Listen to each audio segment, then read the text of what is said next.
হযরতে সাদ রাদিয়াল্লাহু তাআলা আনহু যখন জিহাদের ডাক শুনলেন, উনি বিয়ে করার জন্য বাজার নিয়ে বাড়ির দিকে আইলেন না, উল্টা বাজারের দিকে দৌড় শুরু করে দিলেন। দোকানদারকে গিয়া বলে, দোকানদার ভাই, একটু আগে যে বিয়ের জন্য বাজার করছিলাম, আমার বিয়া লাগবে না, এই জিনিসগুলো ফেরত নিয়ে আমার একটা ডাল দাও, আমার একটা তরবারি দাও, যদি পারো আমার একটা ঘোড়া দাও। ওই বিক্রেতা জিজ্ঞাসা করে, তুমি বিয়ের সামগ্রী দিয়ে যুদ্ধে যাওয়ার জন্য কেন ডাল তরবারি খুঁজো, ঘোড়া খুঁজো? হযরতে সাদ কয়, আমার নবী জিহাদের ময়দানে থাকবে, আর আমি সাদ বিয়ে করে বাসর করে থাকবো, এটা আমি সইতে পারবো না, এটা আমি সইতে পারবো না। জলদি করে আমার জিনিসগুলো নিয়ে আমার একটা তরবারি দাও, ডাল দাও। আমার ভাইয়েরা, হযরতে সাদ তরবারি হাতে নিলেন, ডাল হাতে নিলেন, ঘোড়ায় সওয়ার হইলেন। চিন্তা করলেন, চেহারাটা খোলা থাকলে সাহাবীরা চিনে ফেলবে, যুদ্ধে যাইতে দিবে না। বিয়ার দিন তোমার কিসের যুদ্ধ?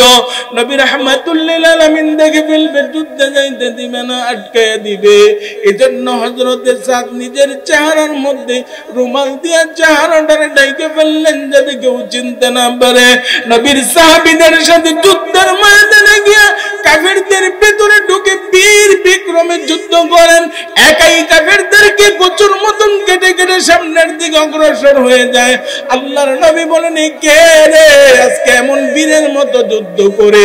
সাহাবীরা গো, কে রে এই পালওয়ান, কে রে এই বীরে তো বীরের মতন যুদ্ধ করে?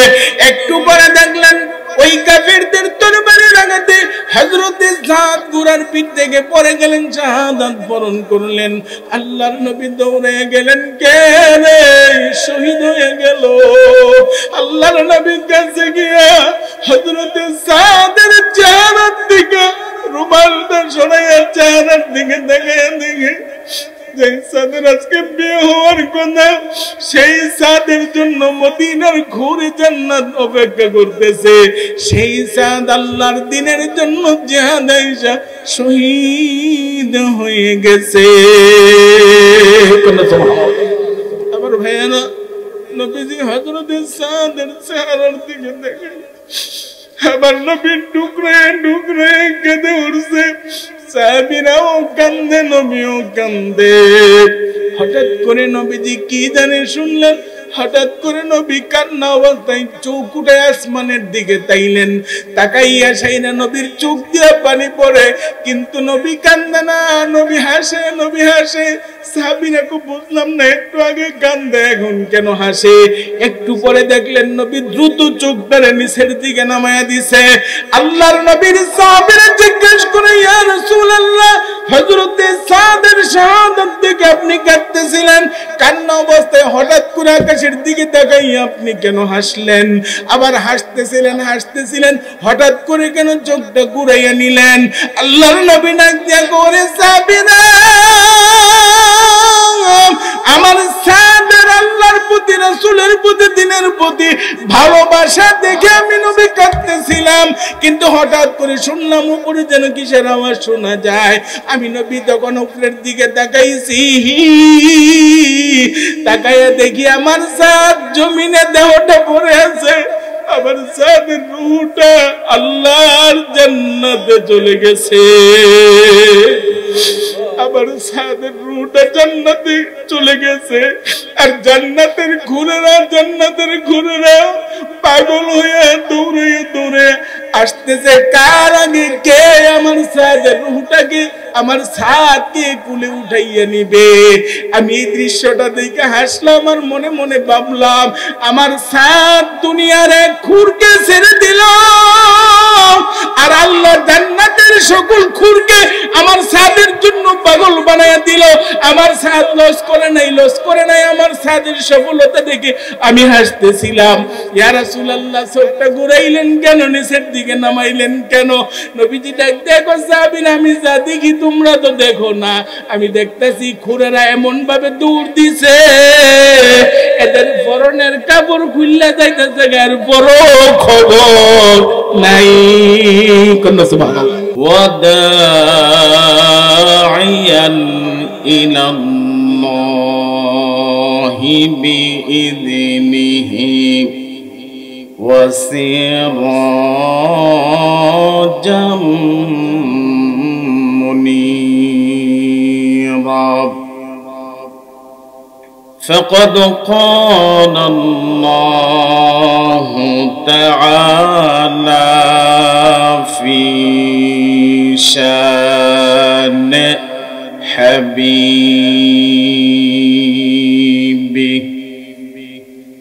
إن الله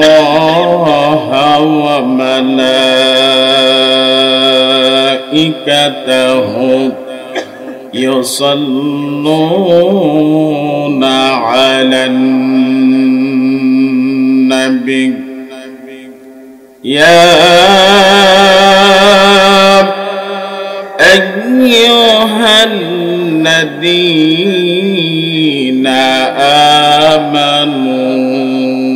آمنوا صلوا عليه وسلموا تسليما صلى الله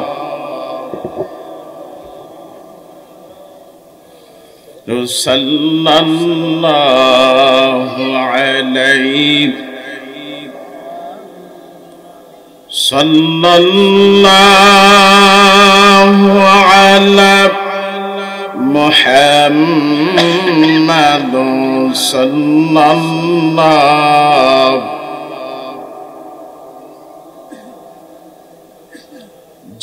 জিবরাইল বলেন বারে বার খোলে দাও আকাশেরি দ্বার এসেছেন হাবিব খোদার করিতে মৌলাজির দিদার সাল্লাল্লাহু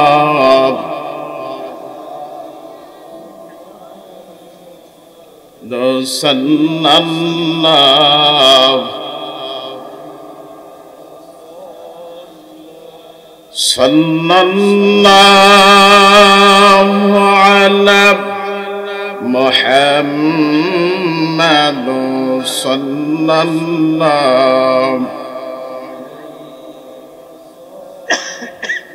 একটু জবান খুলে জিকির করি সুবহানাল্লাহ আলহামদুলিল্লাহ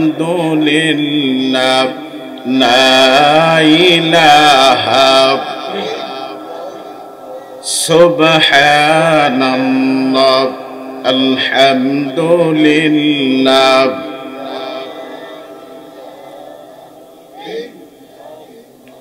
তুমি বাঁচাও তুমি মারো অবিরত ক্ষমা করো তুমি বাঁচাও তুমি মারো অবিরত ক্ষমা করো ধরারি যে জন তাকে ধরো ধরারি যে জন তাকে ধরো তোমার মুঠোয় সবই আল্লাহ সুবহান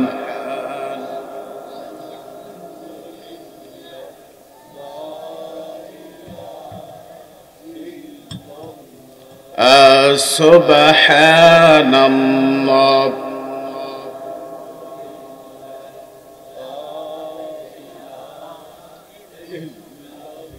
লা ইলাহা ইল্লাল্লাহু মুহাম্মাদুর রাসূলুল্লাহ লা ইলাহা ইল্লাল্লাহু মুহাম্মাদুর রাসূলুল্লাহ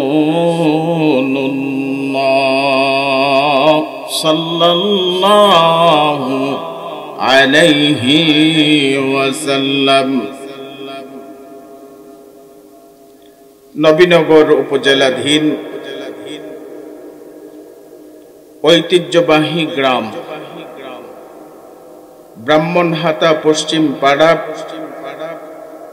মরহুম মগফুর আব্দুল জলিল সাহিব এর স্মরণে তার রূহের মাগফিরাত এবং এলাকার মুর্দেগানদের রূহের মাগফিরাত কামনার্থে ২৭তম বার্ষিক ইসলামী মহাসম্মেলনের পরম শ্রদ্ধেয় সভাপতি জনাব মোহাম্মদ মুমিন মিয়া সাহেব হাইয়াকাল্লাহ বারাকাল্লাহ, সমাজ সেবক ব্রাহ্মণহাতা পশ্চিম পাড়া, আজকের মাহফিলের প্রধান আকর্ষণ বিশিষ্ট ইসলামী চিন্তাবিদ সুমধুর কণ্ঠস্বর হযরত মাওলানা ওলিউল্লাহ উসমানী সাহেব, মুহতামিম তাহফিজুল কোরআন মাদ্রাসা দুবাইজা কিশোরগঞ্জ। আজকের মাহফিলের বিশেষ বক্তা মুফাসসিরে কোরআন বিশিষ্ট ইসলামী চিন্তাবিদ হযরত মাওলানা মুফতি জয়নাল আবেদিন জওহরি সাহেব, খতিব বারোয়াউলিয়া জামে মসজিদ ব্রাহ্মণহাতা। বিশেষ আকর্ষণ হাফেজ মাওলানা ইসমাইল খান সাহেব, মুহতামিম শিবপুর দারুল কোরআন ইসলামিয়া মাদ্রাসা ও খতিব মসজিদে আয়েশা রাদিয়াল্লাহু তাআলা আনহা মাদ্রাসা শিবপুর। বিশ্ববাসী প্রবীণ বক্তা আমার উস্তাদ তুল্য আলেম, হাজারো আলেমের উস্তাদ হযরত মাওলানা আলহাজ কারি হুসাইন আহমদ সাহেব দামাত বারাকাতুহুম খতিব কেন্দ্রীয় জামে মসজিদ ব্রাহ্মণহাতা সহ আমন্ত্রিত হাজারাত উলামায়ে কেরাম, মুরব্বিয়ানে আযম, যুবক ভাইয়েরা, পর্দানিশীন আমার সম্মানিতা সরলা অবলা মা ও বোনেরা, আমি সর্বপ্রথম আপনাদেরকে সালাম দিয়েছি, আবার হৃদয়ের সবটুকুন শ্রদ্ধা উজাড় করে সালাম দিচ্ছি। আসসালামু আলাইকুম ওয়া রাহমাতুল্লাহ।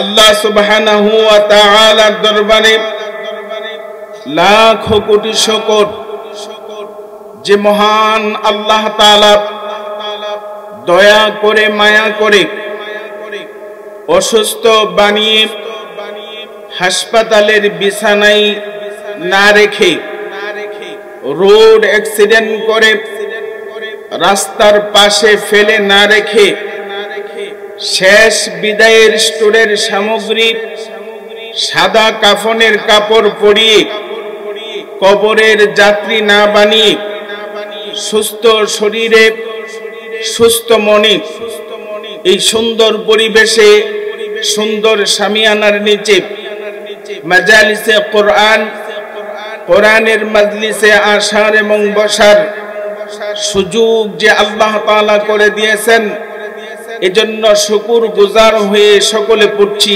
আলহামদুলিল্লাহ। অসংখ্য অগণিত দুরূদ ও সালাম কুল কায়নাতের নবী, সকল নবীদের নবী, সাইয়্যিদুল মুরসালিন, খাতামান নাবিয়্যিন, রাহমাতাল লিল আলামিন, মক্কার বতী, মদিনার জ্যোতি, দুকুলের সাথী, গুনাহগার উম্মতের কান্ডারি, মায়ার নবী, দয়ার নবী মুহাম্মাদুর রাসূলুল্লাহ সাল্লাল্লাহু আলাইহি ওয়াসাল্লামের উপর। সম্মানিত হাজিরিন,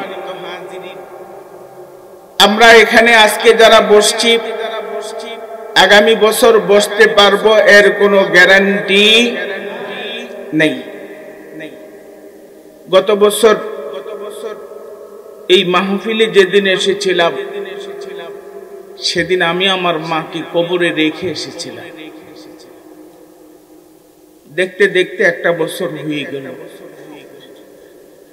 আবার ভাইয়ারা,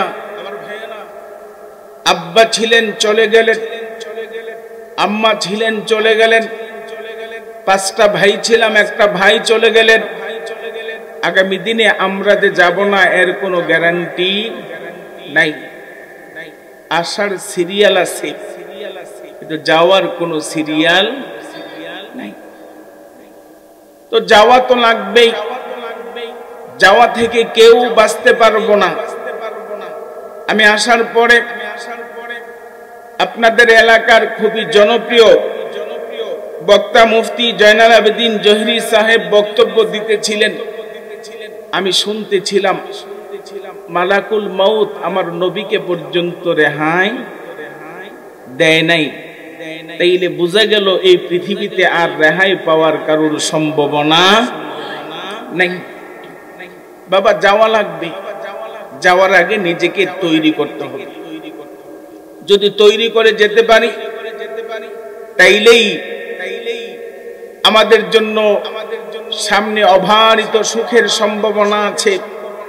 আর যদি যাওয়াটা যদি যাওয়ার মতো না হয়, আল্লাহর রাজি এবং খুশির ভিতরে না হয়, তাহলে এই যাওয়ার দ্বারা আমাদের যে কষ্ট লাঞ্ছনার শুরু হবে, এই কষ্টের শুরু আছে কিন্তু শেষ নেই।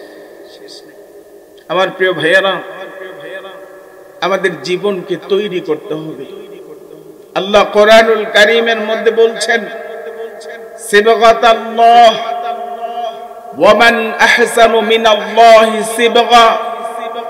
তোমরা তোমাদের জীবনকে সাজাও, আল্লাহর রং দিয়ে তোমরা তোমাদের জীবনকে সাজাও। আর আল্লাহর রঙের চাইতে উত্তম কোন রং পৃথিবীতে নাই। আল্লাহর রঙে রঙিন হয়েছিলেন সাহাবাই কেরামের জামাত, সাহাবাই কেরামের জীবন আল্লাহর রঙে রঙিন করেছিলেন। এজন্য আমার আল্লাহ রাজি আর খুশি হয়ে সাহাবাই কেরামদেরকে বলছিলেন, রাদিয়াল্লাহু আনহুম ওয়া রাদু আন। সাহাবীরা হলেন ওই লোক যাদের উপরে আল্লাহ খুশি এবং তারাও আল্লাহর উপরে খুশি। কন্যা সুবহানাল্লাহ। কত বড় সৌভাগ্যের অধিকারী হলে দুনিয়ায় থাকতেই আল্লাহ যে খুশি এই সার্টিফিকেট নিয়ে যেতে পারে। কাজে আমরাও যদি আল্লাহর সন্তুষ্টি চাই, তাইলে আল্লাহর রঙে সাহাবাই কেরামের চরিত্র অনুসরণ করে, আদর্শ অনুসরণ করে আমাদের জীবনকেও তৈরি করতে হবে। কথা বলেন ঠিক কিনা? বাবা, রং বাজারে বহু আছে, ইচ্ছে মতো রং লাগালে হবে না, আল্লাহর দেওয়া রং লাগাইতে হবে। আল্লাহর রং বাদ দিয়ে অন্য রং দিয়ে যদি সাজাতে যান তাহলে উল্টা হয়ে যাবে। কেমন? ওই যে গ্রামের সহজ সরল একটা লোক অনেক দিন আগে একটা টিভি কিনছিল। টিভিটা ছিল সাদা কালো, ছবি সাদা কালো দেখা যায়। কিছুদিন পরে দেখলো বেটার বাতিজা টিভি কিনছে এলইডি টিভি। আরে এই টিভির মধ্যে কি রঙিন রঙিন ছবি দেখা যায়। তো বেটা চিন্তা করে, ইস, আমার টিভিটার যদি একটু রঙিন ছবি দেখা যায় তো বেটার এই শখ হইল রঙিন ছবি দেখবো টিভির মধ্যে। এখন সাদা কালো টিভি কাঁধে করে আপনাদের ওই যে বারৌলিয়ার ব্রাহ্মণহাটার বাজারে নিয়ে গেছে। নিয়ে গিয়ে মেকারে কইতাছে, ওই বেটা আমার টিভিটা রঙিন করে দাও। কি করে দিত? রঙিন। মেকার কো এই বেটারে কেমনে বুঝাইতাম, সাদা কালো টিভি তো চাইলেই এটারে রঙিন বানানো যায় না। কারণ এটার সৃষ্টি, এটার সূচনা সাদা কালো দিয়ে হয়েছে। এটার পিকচার টিউব সাদা, এটাকে চাইলেই তো রঙিন বানানো যাবে না। তো মেকার সাহেব বলতেছে, ও বাবা, এই সাদা কালো টিভি তো রঙিন করা যাবে না। যখন এই কথা বলছে, ওই গ্রামের সহজ সরল মানুষটা বলতেছে, বেটা তুমি পারবা না, তোমার হেডেম নেই এটা বলো, কিন্তু পারা যাবে না এই কথাটা বইলো না, চাইলে পারা যখন এই কথা বলছে মেকার কয় সর্বনাশ, বুঝাইতাম তো পারি না, কি করি? তো একটু চিন্তা করছে যে একটা দাম কই, যাতে দাম শুনলে বেটা জাগা, তাইলে আমার অন্তত এই লোকের হাত থেকে বাঁচা যাবে। তো বলতেছে কয় রঙিন করা যাবে, একটা রাস্তা আছে, তবে খরচটা বেশি হবে, প্রায় 5,000 টাকা লাগবে রঙিন করতে। তখন এই কথা কইছে বেটা হ আমারে বুঝি ব্যাক কল পাইছো, 2,000 টাকা দা টিভি কিনছি আর এটারে রঙিন করতে 5,000 লাগবে, আমারে ব্যাক কল পাইছো না? তো মেকার কো 5,000 এর কমে কি হবে? বেটা কো 5,000 টাকা লাগে রঙিন করতে, টিভি মাত্র 100 টাকা লাগে। মেকার কো কেমনে? বেটা কো না কইতাম না। তো কে রে? তো কইলে তুমি শিক্ষা লাইবা, তোমার আমি কইতাম না। তো মেকার কো ঠিক আছে বাবা, তুমি কে তোমারটা 100 টাকা দা রঙিন বানাইলাও। বেটা এই টিভি কান্দ করে লইয়া হার্ডওয়ারের দোকানের সামনে গেছে। হার্ডওয়ারের দোকান চেনেন তো, যে দোকানে লোহা লঙ্কর, ওই কবজি টবজি দরজার এইসব জিনিস বিক্রি করে। তো ওই দোকানের সামনে গিয়া জিজ্ঞেস করো ভাই রং আছে? রং? তো হার্ডওয়ারের দোকানদার কো হ্যাঁ আছে। তো একটা লাল রঙের ডিব্বা দৌ 50 টাকা দামের। তো লাল রঙের ডিব্বা দিছে 50 টাকা, আর একটা ব্রাশ কিনছে 50 টাকা। খরচ কত? 100 টাকা দিয়ে বেড়া টিভি রঙিন বানাইবো। কান্দ করে লইয়া যাইবো যে রাস্তাটা একটু দূরে, বাড়ি থেকে জমির আইল দিয়া যাওয়া লাগে। বেটা কো বাড়ি পর্যন্ত নিতাম না, যা করে আল্লাহ রাস্তার মধ্যে বই ওই টিভি রঙিন কইরে বাড়িত নেব। এখন ক্ষেতের আইলের মধ্যে বইয়া ডিব্বার থেকে রং খুললা ব্রাশ দিয়া মরাইয়া টিভির গ্লাসের মধ্যে লাল কালি দিছে। যখন লাল রং লাগাইছে দেখতে টিভি রঙিন লাগে। বেড়া তো মনে মনে মহা খুশি, টিভি রঙিন বানাই দিছি। এখন বাড়িতে গিয়ে লাগাই দেখে আগে যেটা দেখা যায় তখন এটাও রঙিন হইছে নি। তাইলে নিজের ইচ্ছে মতো রং দিলে হবে না, রং দিতে হবে মালিকের মর্জি মতো। কথা বলেন ঠিক কিনা? আল্লাহ রাব্বুল আলামিন সাহাবায়ে কেরামদেরকে এমন ভাবে তৈরি করেছিলেন। আল্লাহর নবী সাল্লাল্লাহু আলাইহি সাল্লাম হাদিসের মধ্যে বলছেন খায়রুল কুরুনি কারনি, আমার যুগ শ্রেষ্ঠ যুগ। আমি মুহাম্মদের আগে পৃথিবীর জমিনে এমন সোনার মানুষ তৈরি হয় নাই। আমি মুহাম্মদুর রাসূলুল্লাহ পৃথিবী থেকে চলে যাওয়ার পরে কিয়ামত পর্যন্ত পৃথিবীতে কোটি কোটি মানুষ আসবে, কিন্তু আমি মুহাম্মদের সাথীদের মতন, সাহাবীদের মতন এমন সোনার মানুষ আর পৃথিবী কোনোদিন দেখবে না। কন্যা সুবহানাল্লাহ। কেমন সোনার মানুষ ছিলেন আমাদের নবীর সাহাবীগণ? আমরা যাদের অনুসরণ করি, আমরা যাদের অনুকরণ করি, সে সাহাবাই কেরাম কেমন সোনার মানুষ ছিলেন। আবার ভাইয়েরা, আল্লাহর নবীর সাহাবী একজন সাহাবী আর একজন সাহাবীর কাছে জমি বিক্রি করলো। ওই জমির মধ্যে ফসল বোনার জন্য জমির মধ্যে লোক লাগাইলো, কোদাল দিয়া কুমাইয়া কুমাইয়া মাটিগুলো উল্টাইয়া উর্বর করতে লাগলো। আল্লাহর নবীর সাহাবীর জমিনের মধ্যে যখন কামলারা লেবাররা কাজ করতেছিল, কোদাল দিয়ে যখন মাটি কাটতেছিল, হঠাৎ করে কোদালের মধ্যে একটা কি জানি লাগলো, আওয়াজ হয়ে গেল। ওই সাহাবীদের যারা লেবার ছিলেন, গরিব ছিলেন, ওরা বলতেছে কি জানি আছে মাটির নিচে। কোদাল দিয়ে মাটি সরাইয়া যখন নাকি বের করে আনলো, দেখলো জমির মাটির নিচে একটা সোনার কলসি, আর কলসির ভিতরে স্বর্ণের টাকা দিয়া ভরা। সুবহানাল্লাহ। কলসিটাও সোনার, আর কলসির ভিতরে টাকাও কি? স্বর্ণের টাকা। রাসূলের যুগে তো মক্কা মদিনার টাকা ছিল সোনার টাকা, রূপার টাকা। আবার ভাইয়েরা, লেবারের সর্দার ডেকে বলল, সাবধান, কেউ কলসির গায়ে হাত দিবে না, কারণ আমরা লেবার, আমরা কামলা, আমরা শ্রমিক। আমাদের কাজ শুধু হলো কাজ করা, জমির মধ্যে সম্পদ হাত দেওয়া আমাদের কাজ না। জমির মালিকরে খবর দাও, ওই জমির মালিক এসে তার সম্পদ নিয়ে যাবে। সুবহানাল্লাহ। আমরা দেশে হইলে লেবাররা বোধহয় খবর দিল হইলে কথা কন গুম করে লাইলি। আরে আমরা দেশের তো গরিব মানুষ যারা টাকা পয়সার কোনো অভাব নাই, এদের চরিত্রের কোনো বালাই নাই। সুর দুই ধরনের হয় সুর, একটা হইল অভাবের সুর আর একটা হইল স্বভাবের সুর। অভাবের সুর অল্প কিছু পাইলেই হে মনে করে আর চুরি না করলেও চলবো, কিছুদিন বয়া থাকি, আবার শর্ট ফললে চুরি করাম। কিন্তু স্বভাবের সুর এর সারা দুনিয়াটা দিলেও তার ফেট বড়ে না। কথা কোন ঠিক কিনা? এই স্বভাবের চোরদের কারণে স্বাধীন হলো আমার সোনার বাংলা। 53 বছর পার হয়ে গেল, শুধু নামেই সোনার বাংলা, কিন্তু বাস্তবে সোনার বাংলা হলো না। মাঝে মাঝে আমার খুব ভাল লাগে, গর্ব লাগে, কারণ মদিনার সাথে আমার বাংলার একটা সম্পর্ক আছে। মদিনার নামের আগে সোনার মদিনা, আমার বাংলার নামের আগেও সোনার বাংলা। ওটাও সোনা, এটাও সোনা।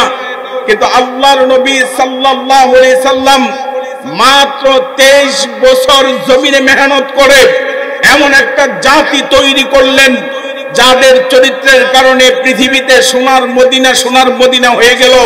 কিন্তু আমরা 23 বছর না, 23 বছরের দ্বিগুণ 46 বছর পার করেও 53 বছর পার করে 54 বছরে পা রাখছি, কিন্তু এখনো সোনার বাংলা সোনা বানাইতাম ফেরছি না। সোনার বাংলা এখনো মাটির বাংলাই রয়ে গেছে। কারণ আমরা এক মহান নেতা বলেছিলেন যে আমি সামনের দিকে তাকাইলেও চোর দেখি, পেছনের দিকে তাকাইলেও চোর দেখি, ডাইনের দিকে তাকাইলেও চোর দেখি, বামের দিকে তাকাইলেও চোর দেখি, চারিদিকে শুধু চোর আর চোর। আমি 7.5 কোটি কম্বল আনলাম আমার দেশের মানুষের জন্য, অথচ আফসোস আমি আমার নিজের কম্বলটাই পাইলাম না। সোনার বাংলা হয় নাই, কারণ একটাই, সেটা হলো সোনার বাংলার মানুষ তৈরির জন্য যে সোনার দরকার ছিল সেই সোনা ওদের হাতে নাই। বাবা গল্প না, বাস্তবতা বলছি, একটু মিলান। আল্লাহর নবীর বয়স যখন মাত্র 17 বছর, তখন নবীজি সমাজের অশান্তি, অরাজকতা, দাঙ্গা হাঙ্গামা এগুলো বন্ধ করার জন্য আল্লাহর নবী একটা সংগঠন করেছিলেন। সেই সংগঠনের নাম কি আমরা জানি? সেই সংগঠনের নাম হিলফুল ফুজুল। কত বছর বয়সে? নবীজি 17 বছর বয়সে সংগঠন করলেন। হিলফুল ফুজুল মানে হলো শান্তির সংগঠন। অর্থাৎ নবীজি চাইলেন মক্কাতে যেন ঝগড়াঝাটি, মারামারি, কাটাকাটি, খানাখানি যেন না হয়, সমাজে যেন শান্তি আসে। এজন্য রাহমাতুল্লিল আলামিন একটা সংগঠন করলেন, শান্তির সংগঠন। কিন্তু দেখেন নবী রাহমাতুল্লিল আলামিন 17 বছর থেকে নবুয়ত পাইলেন 40 বছর। মাঝখানে কত বছর বাবা? 23 বছর। কথা কোন কত বছর? আল্লাহর নবীর মতন মহান মানুষ, যার চরিত্র সম্পর্কে আল্লাহ রাব্বুল আলামিন নিজেই সার্টিফিকেট দিয়েছেন আর বলেছেন ইন্নাকা লাআলা খুলুকিন আযীম। হাবিব, আপনার চাইতে মহান চরিত্র আর কারো হতে পারে না। সেই নবীজি 23 বছর নবুয়তের আগে 23 বছর মক্কাতে শান্তির জন্য চেষ্টা করলেন, কিন্তু আসলে কি শান্তি হয়েছিল? হয় নাই। তাইলে বোঝা গেল নবী মুহাম্মদের মতন মহান মানুষটিও চেষ্টা করেছিলেন 23 বছর শান্তির জন্য, শান্তি আসে নাই। কারণ শান্তির মূল মন্ত্র রসুলের কাছে কোরআন ছিল না। কোরআন ছাড়া নবীজি 23 বছর মক্কাতে শান্তির চেষ্টা করলেন, শান্তি আসলো না। কিন্তু নবুয়ত পাইলেন 40 বছরে, নবীজি বছরে, ওখানে 23 বছর। এই 23 বছরে আইয়ামে জাহিলিয়াত বলে, অন্ধকার যুগ বলে খ্যাত একদল বর্বর মানুষকে সোনার মানুষ বানাইলেন এই নবীজি পরের 23 বছর দিয়া। কারণ রসুলের হাতে কি ছিল ভাই? কোরআন ছিল। তাইলে বোঝা গেল সোনার মদিনা সোনা হইছে ওই কোরআনের বদলতে। আজকে আমার বাংলাদেশের 53 বছর পার হয়ে গেল, নামে সোনার বাংলা কিন্তু কামে সোনার বাংলা হলো না। এর পেছনে বড় কারণ আমরা চেষ্টা করছি, কিন্তু যা দিয়া শোনা হবে সেই কোরআন দিয়া চেষ্টা করি নেই। যতক্ষণ পর্যন্ত কোরআনই শাসন না হবে, যতক্ষণ পর্যন্ত কোরআনের কষ্টি পাথরে ঘষে ঘষে একদল সৎ লোক তৈরি না হবে, ততক্ষণ পর্যন্ত শান্তির স্লোগান দেওয়া যাবে, কিন্তু আল্লাহর কসম করে বলছি কোনোদিন শান্তির নাগাল পাওয়া যাবে না। আবার ভাইয়েরা, নবীজি কি সোনার মানুষ বানাইলেন। লেবাররাকে আমরা কাম করতাম আইছি, লেবার সম্পদ ধরা আমাদের কাজ না, তোমরা পাহারা দেও, আমি মালিকরে খবর দেই। একজন দৌড়াইয়া বলছেন, মালিক আপনার জমির মধ্যে একটা সোনার কলসি, টাকা ভর্তি একটা সোনার কলসি পাওয়া গেছে, আপনি আসেন। যখন এই কথা বলছে, ওই সাহাবী খুশি না হইয়া উল্টা চিৎকার শুরু করছে। আমরা যদি শুনতাম যে আমার ক্ষেতের মধ্যে ওই যে বিরামপুর আর বারাউলিয়ার বিল যেটা মাঝখানে, এই বাউরাইল্লা বিলের মধ্যে, বাউরাইল্লা বিল নি কয় নাকি, বাউরাইল্লা বিল, এই বাউরাইল্লা বিলের মধ্যে আমার খেতে একটা সোনার কলসি পাওয়া গেছে, শুনলে মনে হয় আমি হার্ট ফিল করে স্ট্রোক করে মরে গেলাম বলে খুশির ছুটে। কিন্তু সাহাবী খুশি হইলেন না, উল্টা চিৎকার করে কান্না শুরু করে দিলেন। আর বললেন, আহারে আমার ভাই যে আমার কাছে কদিন আগে জমিটা বিক্রি করছিল, আমার ভাই মনো জমিতে ওই সোনার কলসিটা লুকায় রাখছিল, কিন্তু বিক্রি করার সময় মনে নাই, আমার ভাই তো সোনার কলসিটা না নিয়েই আমার এই জিনিসটাকে বিক্রি করে দিছে।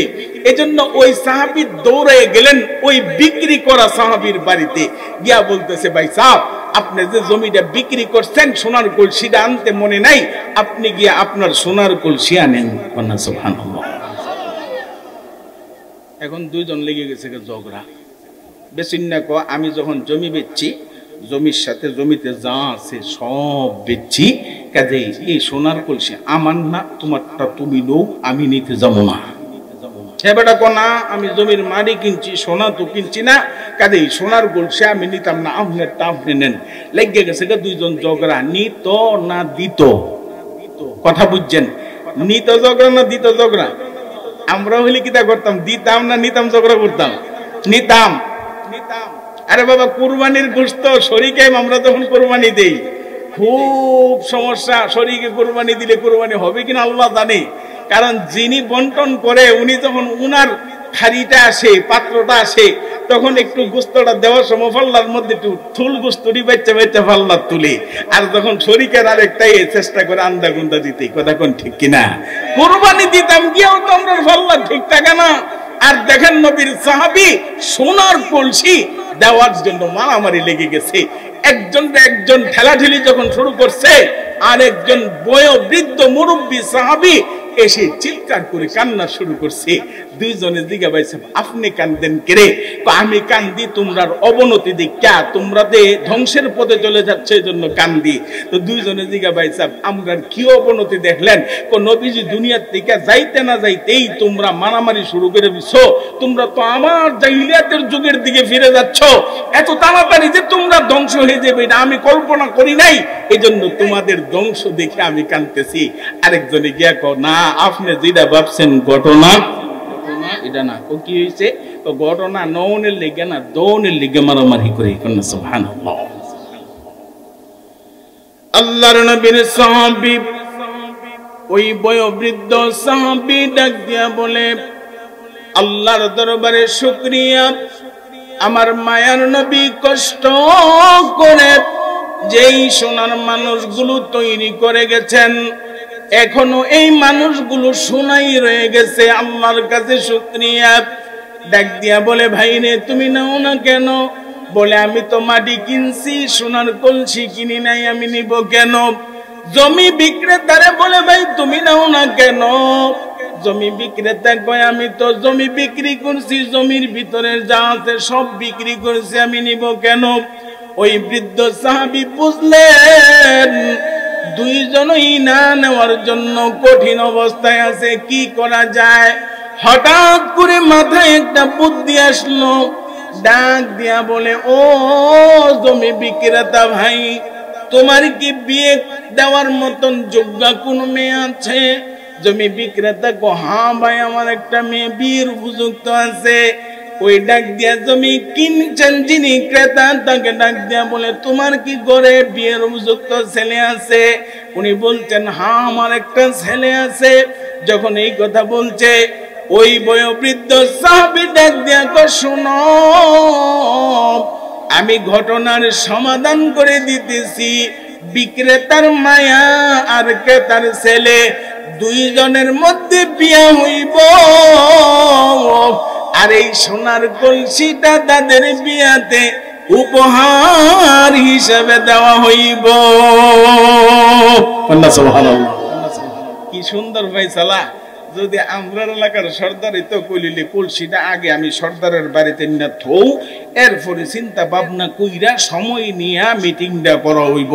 মিটিং করতে করতে সোনার কলসি মাটির কলসি হয়ে যাইত, কথা কোন ঠিক কিনা?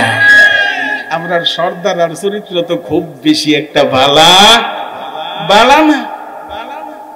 আমার ভাইরা, একজনের বাড়ির পাশে আর একজনের জমি, তো ওই জমির পাশে সর্দার যারা আছেন রাগ করেন না, আমার আব্বা একজন সর্দার ছিলেন। সর্দাররার কি গুণাগুণ একটু কমুনি, তৈলে মনটা ভালোই দেব, একটু আগে কথাটা বুঝেন।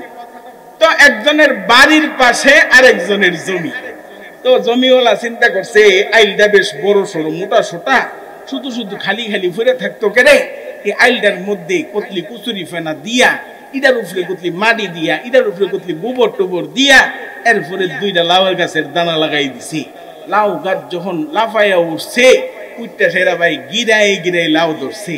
এখন যেই লোকের বাড়ির পাশে জমিটা, এই বাড়ির একটা মহিলা ছিল খুব হিংসুটে। মহিলারা আবার অন্যের বালাটা সহজে দেখতো,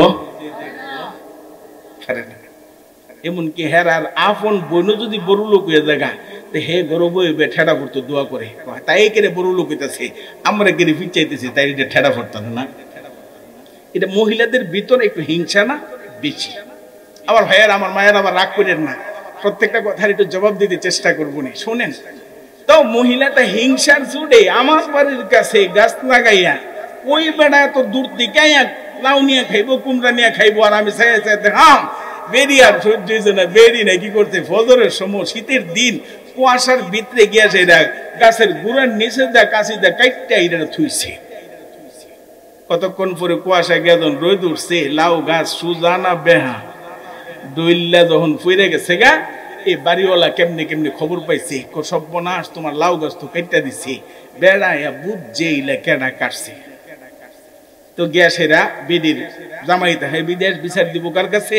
চাচা শ্বশুর সর্দার গেছে, গিয়া কো ভাই সাহেব ইসলাম একটা কথা কইতাম। কি কথা?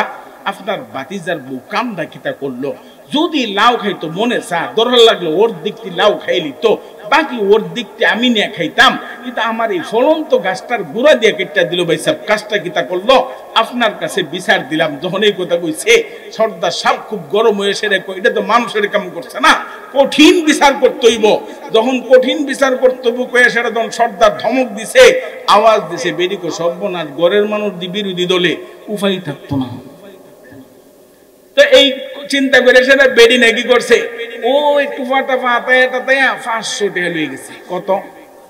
500 নিয়ে এবার চাচা শ্বশুরে বেড়া গেছে গা পরে, চাচা শ্বশুরে নিয়ে দিছে। আব্বা আব্বা, সর্দার কো বুঝলাম না, সারা জীবন কাহা কো, আজগা দিহি আব্বা কো। বিপদ বললে কাহারেও কিতা কো, আব্বা কো। আব্বা কি গো এত কুলির মতন ডাকো কেন? আব্বা আমাদের বাতিজা কয়েকদিন আগই আমার 500 টাকা দিয়া কইছিল আপনারে দিতাম, চা পানি খাইতেন, বাচ্চা কাচ্চা সংসার তো খরচ করে লেছি, দিতাম পারছি না, আজকে একটু কষ্ট নষ্ট করে না 500 টাকা আপনারে দিলাম, আপনি তো চা পানি খাইয়েন। সর্দার বুঝছে এটা কি, বেটা কো না না লাভ হইতো না, লাভ হইতো না, বিচার করা বিচার হইব। যখন এই কথা কইছে বেদিক আমি কি কইছি নি বিচার নরম করে করতেন, যে বিচার করার এই বিচার কইলেন, আপনার বাতিজা আপনার টেহা দিছে, হিটা দিতাম আইছি, বিচারের লগে টেহা সম্পর্ক কি কইয়া জোর করে যখন দিয়াইছে। কতক্ষণ পরে দেহে সর্দার একটু আস্তে কথা কয়, আগের মতন আর সুর নেই। এখন জমিওয়ালা বেটা গীতারে সকালে দেখছিলাম গরম আছিন, এটা দিয়ে বিকালে যাইতে নরম হয়ে গেল, লক্ষণ নাকি রে তাইনের চরিত্র বালা না, মন ও ফাতারে কোনো কাম কইছি। তো সর্দার সাহেব মিটিং এর আগের দিন 1200 টাকা নিয়া ইলারে দিয়েছে যে ইলা বাতিজার বউ জানে না, টিয়া দিয়েছে 1200। এখন মিটিং এর মধ্যে বইয়া বেরি দেখে যে দরবার যাইতেছে বেরির বিপক্ষে। বেরি কুমা আমি না আমার কাহারে 500 টাকা দিলাম, কাহা কি টিয়াটার কথা বুঝা লাইছে নাকি, কাহা দে আমার পক্ষে না গিয়া হেবেটার পক্ষে দাগা। তো বেরি কিতা করতো, মিটিং এ তো কইতেও পারে না, ঘুরতে দিছে।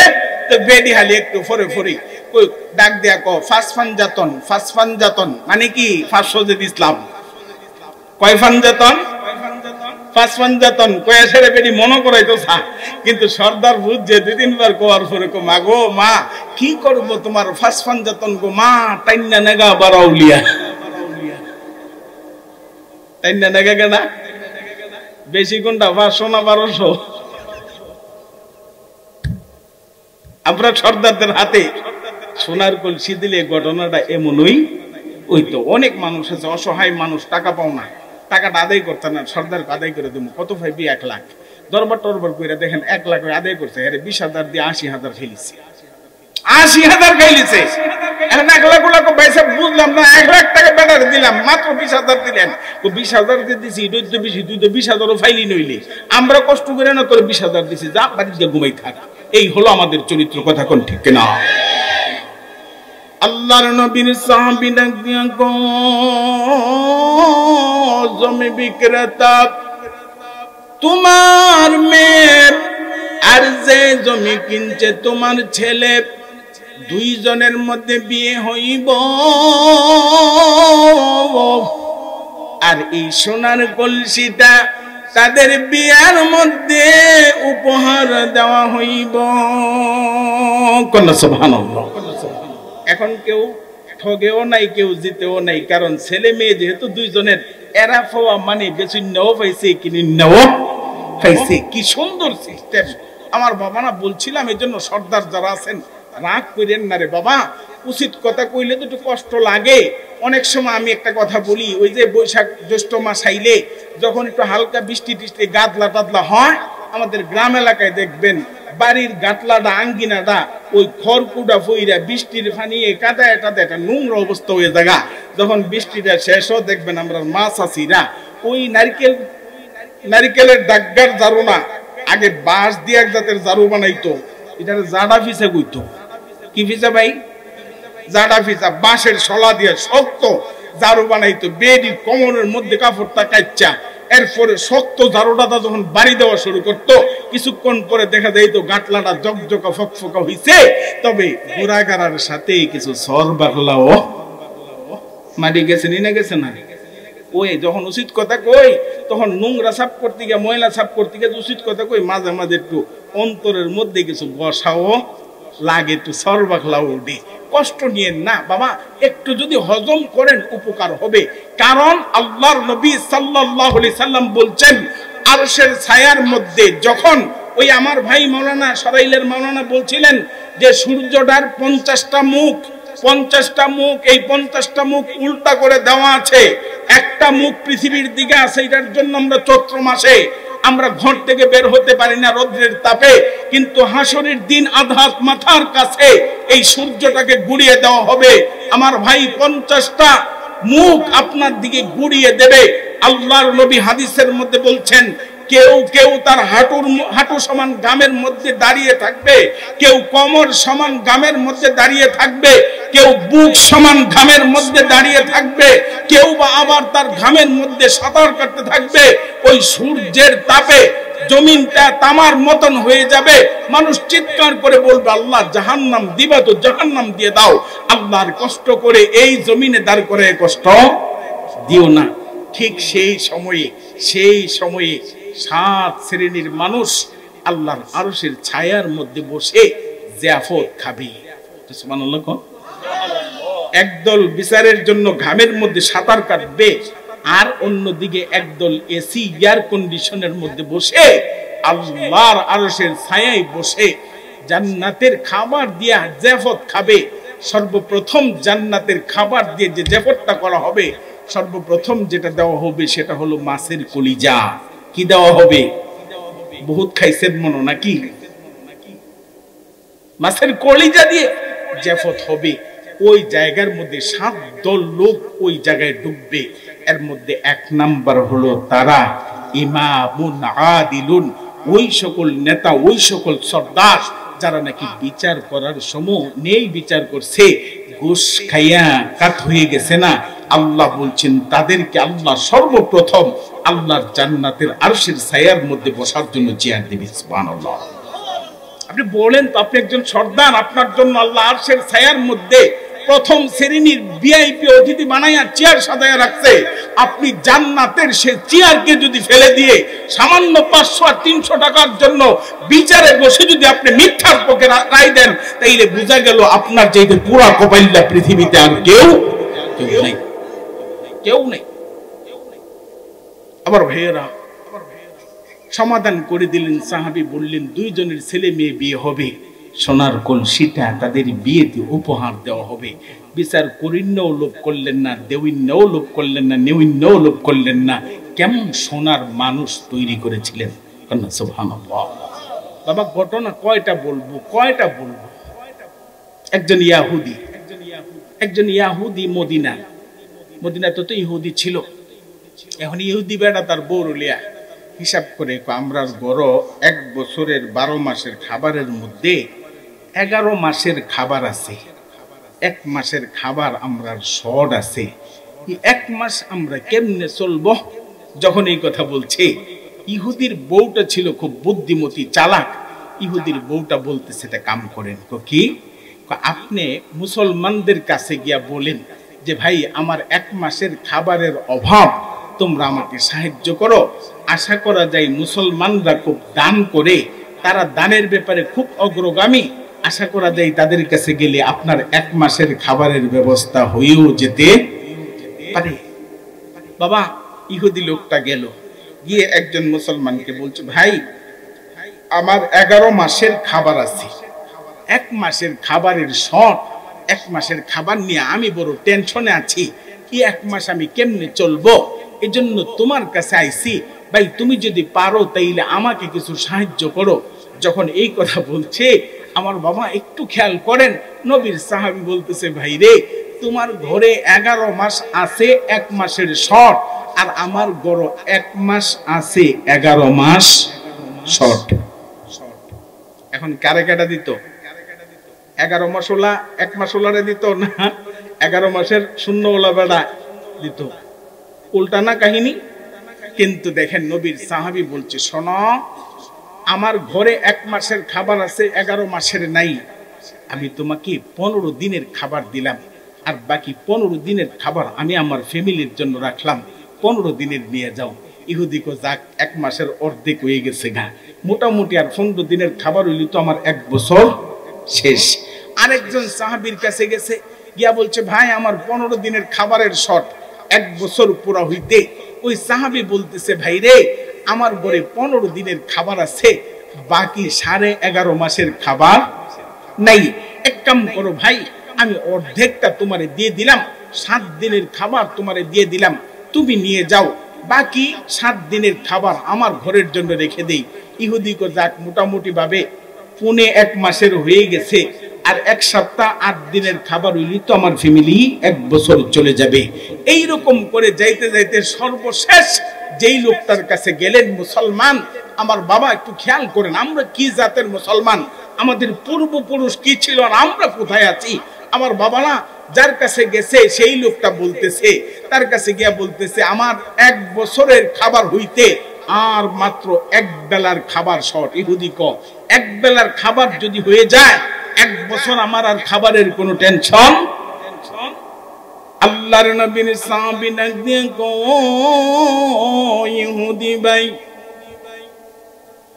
তুমি বছরের 364 দিনের 364 দিন 65 দিনের 1 বেলা কম, 365 দিনের খাবারের ব্যবস্থা আছে, এরপরও তুমি আমার কাছে আইছো। আমার ঘরে শুধু সকালের খাবার আছে, দুপুরের খাবার নাই।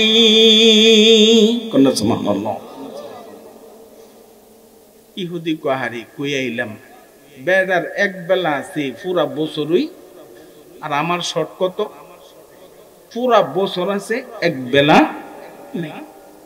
আল্লাহর নবীর সাহাবী ডাক দিয়া কই, ইহুদি ভাই,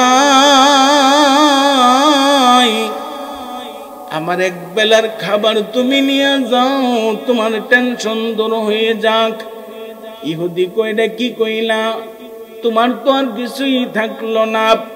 ওই মুসলমান ডাক দিয়া কয়, শোনো, আমি যদিও গরিব রে, আমার মালিক বড় ধনী, আমার মালিক বড় ধনী, আমার মালিকের অভাব নাই, আমার মালিক নিশ্চয়ই আমার জন্য ব্যবস্থা করবে। আল্লাহ কোরআনের মধ্যে বলছেন, আল্লাহু গানিয়ুন ওয়া আনতুমুল ফুকারা। ও দুনিয়ার মানুষ, জেনে রাখো তোমরা সব ফকির আর আমি আল্লাহ হইলাম ধনী। কারণ তোমাদের সবারই কমতি আছে, অভাব আছে, কিন্তু আমি আল্লাহর কোনো অভাব নেই। আমার ভাইয়েরা, বাবার, ভারতের মুসলমানরা যখন ভারত শাসন করেছিল, আল্লাহওয়ালা একজন বাদশা ছিলেন। ওই বাদশার আমলে একজন ফকির ঘুরে ঘুরে ভিক্ষা করে।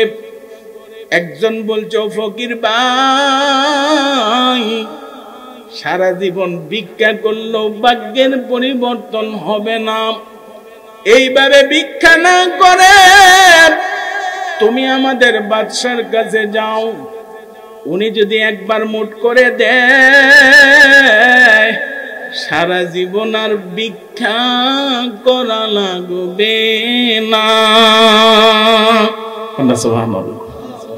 আমরার বাদশা বড় উদার, আমরার বাদশা বড় দয়ালু। উনি এত উদার, একবার যদি তোরে মুঠ করে দে, তাইলে তো সারা জীবন আর ভিক্ষা করন লাগতো না। বেটা, এই বাড়ি বাড়ি ঘুরে তুই কিতা করবি? তোর ভাগ্যের কোনো পরিবর্তন হবে না। তুই এক কাম কর, আমরার বাদশার কাছে যা। যখন এই কথা কইছি, ফকির বেটাকে যাই, বাদশার কাছে যাই। তো বাদশার কাছে গিয়া বাদশার বাড়িতে গিয়ে ডাকে, বাদশাজি বাড়িতে আছেন, বাদশাজি বাড়িতে আছেন। ভিতর থেকে আওয়াজ আসছে, বলছে, শোনো, বাদশাজি তো বাড়িতে নাই, উনি মসজিদে আছেন।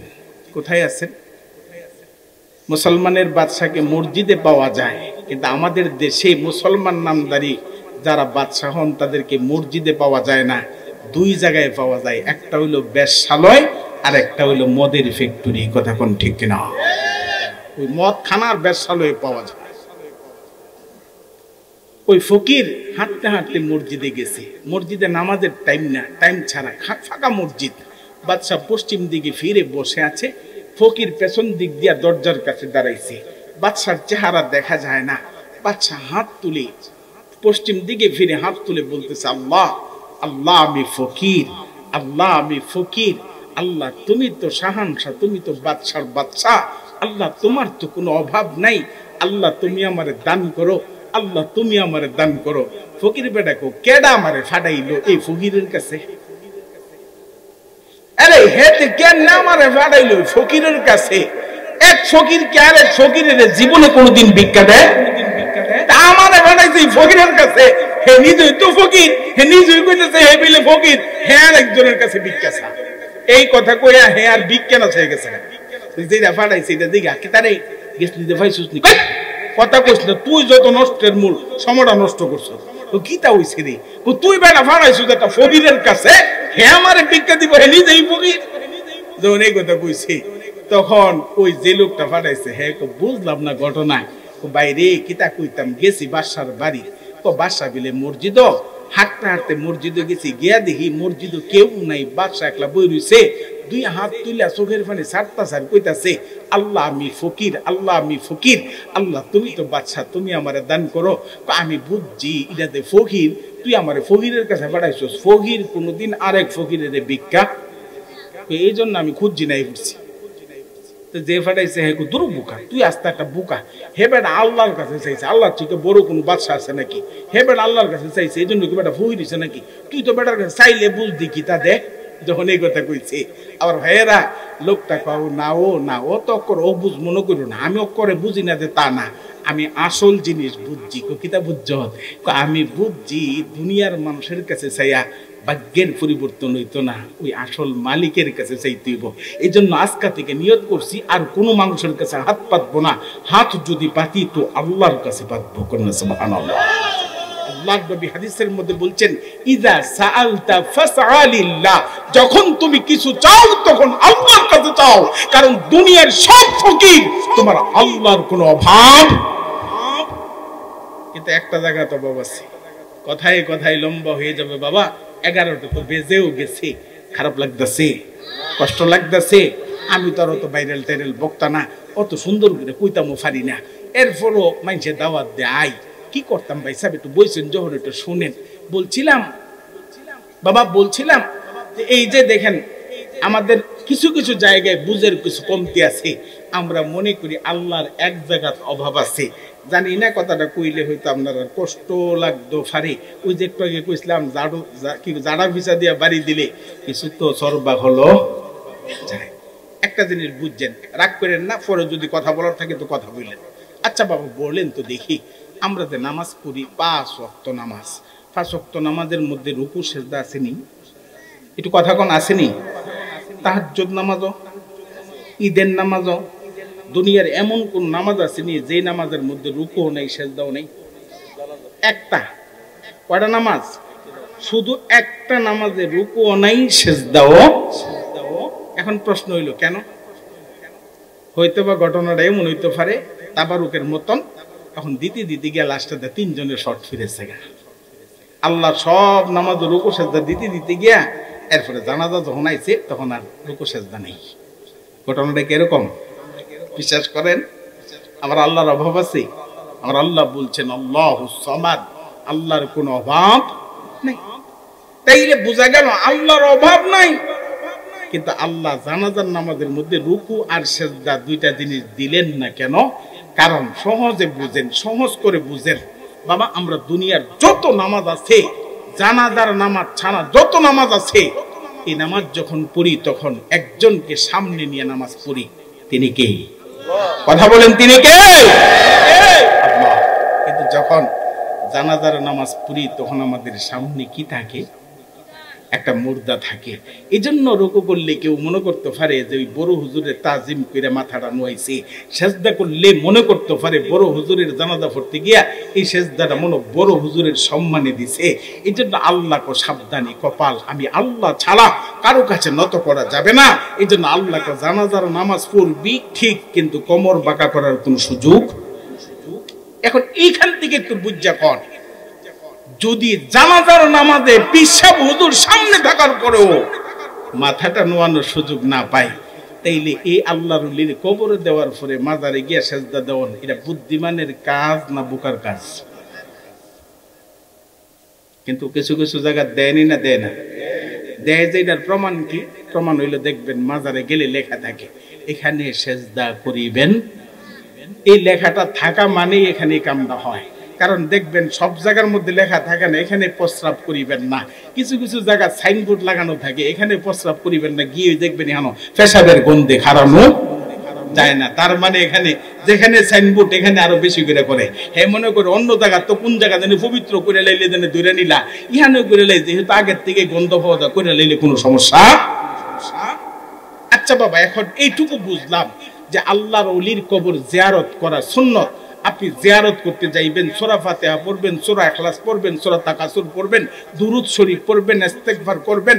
আপনি আল্লাহর ওলিকে উসিলা করে দোয়া করবেন, আল্লাহ আমি তো গুনাহগার, তোমার এই নেককার বান্দার উসিলায় আমার দোয়া কবুল করো।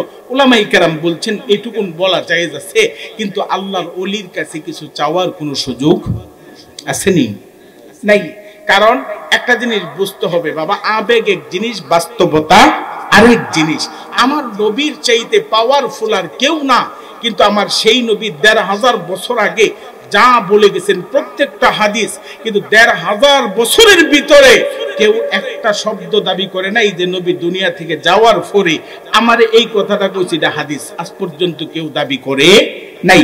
কারণ নবীজি যখন দুনিয়া থেকে চলে গেছেন তখন নবীজি কবরের জগতে তিনি সশরীরে জিন্দা আছেন, এটা ভিন্ন বিষয়। কিন্তু ওখানকার জিন্দা আর দুনিয়ায় থাকা অবস্থায় জিন্দা দুইটা একরকম বিষয়। জিন্দা থাকতে নবীজি যা বলছেন হাদিস, কিন্তু ১৫০০ বছরে নতুন একটা হাদিসও নেই। কেন? কারণ নবীজি ওই জগতে যে লাইট গুলো জ্বলতেছে এই জায়গার মধ্যে মোমবাতি দেওয়ার দরকার আছে নি? হে আমার না তো জিগাইলাম কোন সময় দরকার? যখন কারেন্ট, একটু কথা কন, যখন কারেন্ট থাকে না। তাইলে যখন অন্ধকার তখন মোমবাতি দরকার, কিন্তু যখন আলো থাকে তখন মোমবাতির দরকার হয় না। তা আমি কইলাম আমার ইয়াকিন, আমার ইয়াকিন, আমার ইয়াকিন। আল্লাহ কোরআনুল কারীমের সূরা হাদীদের মধ্যে স্পষ্ট করে বলছেন, আল্লাহ বলছেন যারা নেককার হবে আল্লাহ তাআলা তাদের সামনে এবং পেছনে নূরের বাতি লাগায় দিবে। আমার ইয়াকিন যারা আল্লাহর ওলি হন কবরে আছেন তাদের কবরের মধ্যে আল্লাহর জান্নাতের নূরের বাতি জ্বলতেছে। এজন্য আমি মনে করি যেহেতু বাতি আছে সেহেতু মোমবাতির কোনো দরকার। এখন তোমার যখন মোমবাতি লেগে গেছো তাইলে তোমার ধারণা আল্লাহর ওলির কবরের মধ্যে বুধ নূরের কোনো বাতি? তাইলে ধারণাটা কার ভালো, আমারটা না ওরটা? কথা বলেন। নূর যার ধারণা কবরে নূরের বাতি আছে এটা ভালো, নাকি আল্লাহর ওলি অন্ধকার আছে এটা ভালো? কোনটা ভালো? আচ্ছা ধরে নিলাম, এই তর্কটাও বাদ দিলাম। একটা জিনিস বুঝেন, আচ্ছা বাবা এই কবরের মধ্যে বাঁশ দিয়া, চাটাই দিয়া, মাটি দিয়া আলাদা একটা জগৎ তৈরি করে দিলাম। এখন আমি বাইরে দিয়ে যদি মোমবাতি দেই, কবরের ভিতরেই মোমবাতির আলো যাওয়ার কোনো সম্ভাবনা, কথা বলেন, আছে? তো না থাকলে আপনি মোমবাতি দিলেন কেন? এই মোমবাতি দিয়ে কি লাভ হবে? বরং আল্লাহ কোরআনে বলছে ইন্নাল মুবাদ্দিরিনা কানু ইখওয়ানাশ শায়াতিন, যারা অনর্থক কাজে খরচ করে এরা কি মুমিন না শয়তানের ভাই? তাইলে যেই কাজে কোনো লাভ হইল না, ফায়দা হইল না, আপনি সেখানে মোমবাতি দিয়া শুধু শুধু টাকাটা খরচ করলেন, এটা তো অপচয়। আর অপচয়কারীকে আল্লাহ শয়তানের ভাই বলছে। আমার বাবারা, আমার কথায় রাগ করেন না, যদি কষ্ট পায়ে থাকেন কেউ মাফ করে দিয়েন। বুঝার জন্য বলছি মুসলমান আবেগের নাম ইসলাম না, আবেগের নাম জুসের নাম ইসলাম না, বরং হুশের নাম হলো ইসলাম। হুশের নাম ইসলাম। আল্লাহর নবী সাল্লাল্লাহু আলাইহি সাল্লামের সাহাবীরা নবীজিকে মানতেন, কি চমৎকার করে মানতেন। ওই ইহুদি বলতেছে যে আমার ঘরে একদিনের খাবার নাই, তোমার কাছে চাইলাম, আর তোমার ঘরে মাত্র এক বেলার খাবার আছে, তুমি আমাকে দিয়ে দিলে, ঘটনা কি? ওই নবীর সাহাবী বলছেন আমার আল্লাহ ওয়াদা করছেন ওমা মিন দাব্বাতিন ফিল আরদি ইল্লা আলাল্লাহি রিজকুহা, আমার আল্লাহ ওয়াদা করছেন এই জমিনে যা আল্লাহ সৃষ্টি করছেন সকলের রিজিক তিনি দিয়েই সৃষ্টি করেছেন। সুবহানাল্লাহ। আমার ভাই বুঝেন, কথা বুঝেন, রাগ করেন না, কথা বুঝেন। আমরা বাজারে না গেলে চুলায় আগুন ধরে না, এটা আমাদের নিয়ম। আমরা চাকরি না করলে পেট ভরে না, কাজ না করলে পেট ভরে না, কিন্তু আপনাকে আঙ্গুল দিয়ে দেখাই আমার আল্লাহ কি পারে এটা দেখেন। জন্ম থেকে বছরের পর বছর এক জায়গায় দাঁড়িয়ে আছে, এক সেকেন্ডের জন্য নিজের জায়গা পরিবর্তন করে নাই, অথচ আল্লাহ তার রিজিকটা ওখানে পৌঁছে দেয়। এরকম একটা সৃষ্টির নাম বলেন তো বাবা। আপনার চোখের সামনে কিচ্ছু করে না, বাজারও যায় না, জায়গার থেকে লড়ে না, কিন্তু আল্লাহ তার খাবার দেয়। এরকম একটা সৃষ্টি আল্লাহর একটু নাম বলে কথা কোন গাছ? মাশাআল্লাহ, এই তো বুঝতেছে। এই গাছটা যেদিন থেকে জন্ম নিল ওই দিন থেকে ওই জায়গাতেই দাঁড়িয়ে রইল, অথচ গাছটাকে না খেয়ে মরে গেছে। বরং দেখেন আপনার বাড়ির গাছের চেহারার চাইতে জঙ্গলের গাছের চেহারাটা আরো বেশি সুন্দর। কথা বলেন ঠিক কিনা? কারণ আপনার বাড়ির গাছের গোড়ায় আপনি পানি দেন, জঙ্গলের গাছের গোড়ায় কেউ পানি দেয় না। যেখানে কেউ দেয় না সেখানে কে দেন? আল্লাহ। সাহাবী বলছেন ওমা মিন দাব্বাতিন ফিল আরদি ইল্লা আলাল্লাহি রিজকুহা। ও ইহুদি, তুমি বুঝবা না, আমার আল্লাহ ওয়াদা করেছেন মানুষ সৃষ্টি করার আগে তিনি রিজিক দিয়েছেন। কি করে বুঝাইতাম, কেমনে বুঝাইতাম? দেখেন আমি আমার যে মায়ের গর্ভ থেকে দুনিয়ায় এসেছি, আমি আমার মায়ের যে বুক থেকে দুধ খেয়েছি, এটাকে আমি শুধু জন্ম নেওয়ার সময় আমার মায়ের শরীরে আল্লাহ ফিট করছেন, নাকি আমার মা জন্ম নেওয়ার সময়ই আমি আমার মায়ের গর্ভে হইলে ওর থেকে খাবার খাবো, এই জায়গাটাও আল্লাহ সৃষ্টি করেছেন? কথা বলেন ঠিক কিনা? তাইলে আমি আসার কত আগে আমার আল্লাহ আমাদের রিজিকের ব্যবস্থা করেছেন। আমার ভাইয়েরা, আমার মায়ের বুকের দুধ আমি খেয়েছি, কিন্তু আমি জন্ম হওয়ার আগে আমার মায়ের বুকের মধ্যে দুধ ছিল না। কিন্তু যখন দুনিয়ায় আসলাম, আমার দাঁত নাই, শক্ত জিনিস চাবাই খাইতে পারবো না, আমার জিহ্বাটা নরম, গরম দিলে পুড়ে যাবে, আমার ভিতরটা দুর্বল, ঠান্ডা জিনিস খাইলে কফকাশি হবে। আমার আব্বা চিন্তা করে নাই আমি কি খাবো, আমার আম্মা চিন্তা করে নাই কি খাবো, আমার স্রষ্টা আগেই চিন্তা করে রেখেছেন। দুনিয়ায় আসতে দেরি তো দেরি, মায়ের বুকের ভিতরে আমার জন্য এমন একটা খাবার ফিট করে দিলেন, যে খাবারটা খাইতে দাঁত লাগে না, যে খাবারটা খাইলে জিহ্বা পুড়ে না, যে খাবারটা খাইলে ভিতরে গিয়া ঠান্ডা কফকাশি হয় না। বরং আজকের চিকিৎসা বিজ্ঞান, তাম পৃথিবীর মেডিসিন বিভাগ বলছে, সন্তানের জন্য মায়ের দুধের চাইতে উত্তম পৃথিবীতে আর কিছু হতে পারে না। কে করেছেন? আল্লাহ। ওই মুসলমান এক বেলার খাবার দিয়ে দিল। ইহুদি কো যাক, আমার 1 বছর পুরা হইছে। বেড়া খুশি না বেজার? খুশি হইয়া বাড়িতে গেছে পরে বেড়ার বউ জিলা পরামর্শ দিয়ে হেরে ফাড়াইছিল। এ বেড়ার বউ বেড়ারে জিজ্ঞেস করে, তুমি কি কিছু শিখলা না? ইহুদি কো গীতা শিখতাম। যাদের ঘরে 1 মাসের খাবার থাকলে 11 মাস না থাকলেও অর্ধেকটা দিয়ে দেয়, যাদের ঘরে 15 দিনের খাবার থাকলে অর্ধেকটা দিয়ে দেয়, যাদের ঘরে 1 বেলার খাবার থাকলে সেই খাবারটাও দিয়ে দেয়। এরা কার উপরে বিশ্বাস করে? কোন আল্লাহর উপরে বিশ্বাস করে? আমরা কি পারি না আমাদেরকেও ওই আল্লাহর উপরে বিশ্বাসী বানাতে? সুবহানাল্লাহ।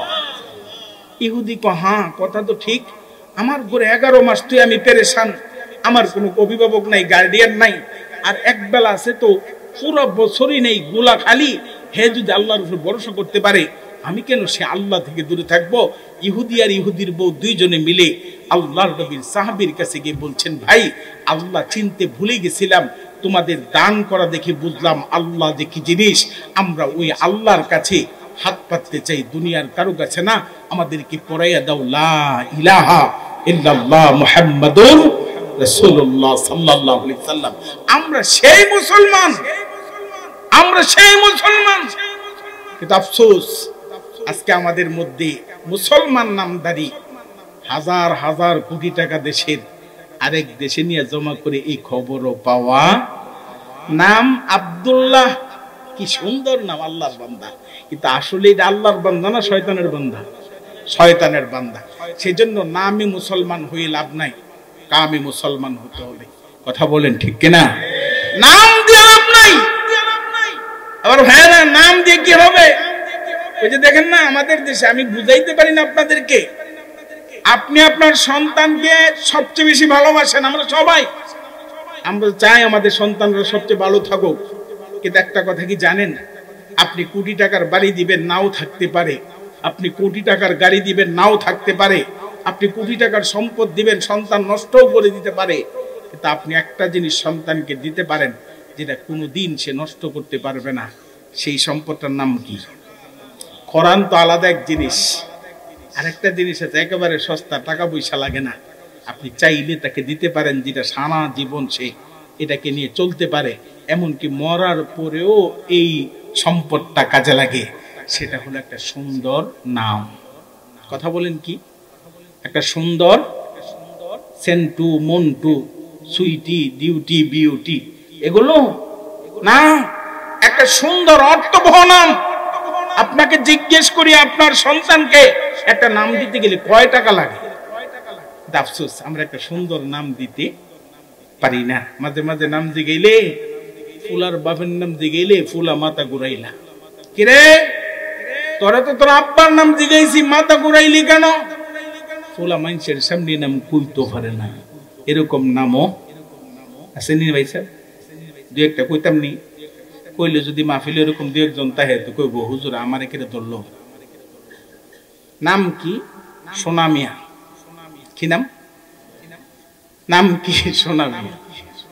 ফুলা কইতে গিয়ে বেকায় দেয় ঘুরে। নাম কি? ধন মিয়া। ফুলা কই দিকে বেগাই দেই ফুলে নাম কি শিশু শিশুর গরো ফুল হইল কেমনি শিশুর গরো কি ফুলা হয় শিশু কি বিয়া করে তে হে কি কইতো হে তো কোয়া মানে শিশু নিজের নিজে অস্বীকার করা কারণ তার বাপ যদি শিশু হতো তে কেডা নাম কি নাবালক আছে না নাম এরকম একজন নাম হলো নাম কি শিশু এই নাম হলো ধরেন আপনারা এখন মাশাআল্লাহ বাউন বেড়ার থেকে নবীনগর রুটে বাস চলতেছে না ধরেন আর কি যদি বাস চালু হয় কাউতুলি থেকে আপনারা ব্রাহ্মণ হাতা আইবেন নবীনগর যাইব বাস তো বাসের মধ্যে একজন মুরব্বী উঠছে ওইটা দেখে বাসটা ভর্তি মানুষ সর্বনাশ সিট তো একটাও নাই মুরব্বী মানুষ চিন্তা করে একটু ধাক্কা দিয়ে হারই নাইলে জাকুনি টাকুনি ফুললে উল্টাই ফেলে দিতাম ফারি তো উনি একটা সিটের লোকে ধাক্কা দিয়ে হারইছে এই সিটটার মধ্যে একটা মহিলা বই রয়েছে সাথে একটা বাচ্চা খুলে নিয়ে তো কন্ট্রাক্টর গেছে গিয়া ওই মহিলারে কইতেছে এই ভাড়া দেন তো মহিলা নিজের ভাড়া দিছে পরে কন্ট্রাক্টর কো খুলে যায় সিটার ভাড়া দেন অনেক কথা কইছে মহিলা খুলে যায় সিটার আবার ভাড়া কি এটা না শিশু শিশুর তো কোনো ভাড়া নাই যখন এই কথা কইছে কন্ট্রাক্টর চুপ করে গেছে গা তো দাঁড়াই যে রয়েছে মুরব্বী কো যাক আজকা ভাড়া না দিয়ে ওই ব্রাহ্মণ হাতে যাইব একটা সূত্র পেয়েছি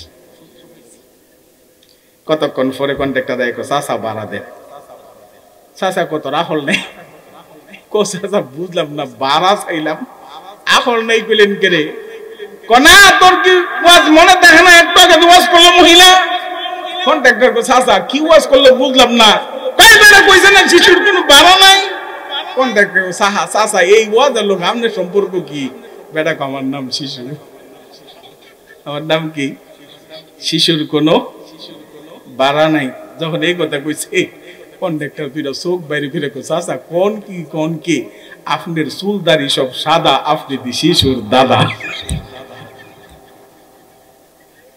আপনার চুলদারি সব সাদা আপনি শিশুর দাদা আপনি কেমনে ভাড়া চালাবেন তাইলে বোঝা গেল ভাই সাহেব নাম দিয়া পার হওয়া যাবে না সত্যিকারের মুসলমান হওয়া লাগবে আল্লাহর নবীর সাহাবীরা কেমন মুসলমান হওয়ার জন্য চেষ্টা করতেন আরেকটা ছোট্ট ঘটনা বলছি শোনেন আল্লাহর নবীর একজন সাহাবী নাম হলো হযরতে সাদ সালাবি কি নাম বলছি বাবা সাদ সালাবি সালাবিটা যদি মন না থাকে শুধু সাদরা মনে রাখেন সংক্ষেপে এই সাদ সালাবি উনি মসজিদে নববীর মধ্যে মদিনার মসজিদে নববীর মধ্যে বসে বসে কাঁদতেছে আল্লাহর নবী রাহমাতাল লিল আলামিন জিজ্ঞেস করে ও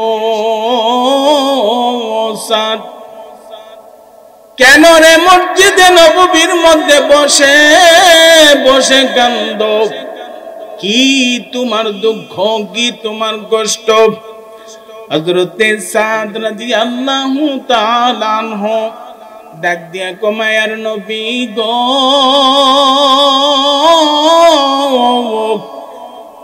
ইসলাম গ্রহণ করার পর থেকে আজ পর্যন্ত আপনি নবী যা বলছেন সব আমল করছি গো নবী আপনার একটা কথার অবাধ্য হই নাই কিন্তু আপনার একটা কথা আমি আমল করতে পারতেছি না এজন্য আমি সাদ কান্দি গো নবী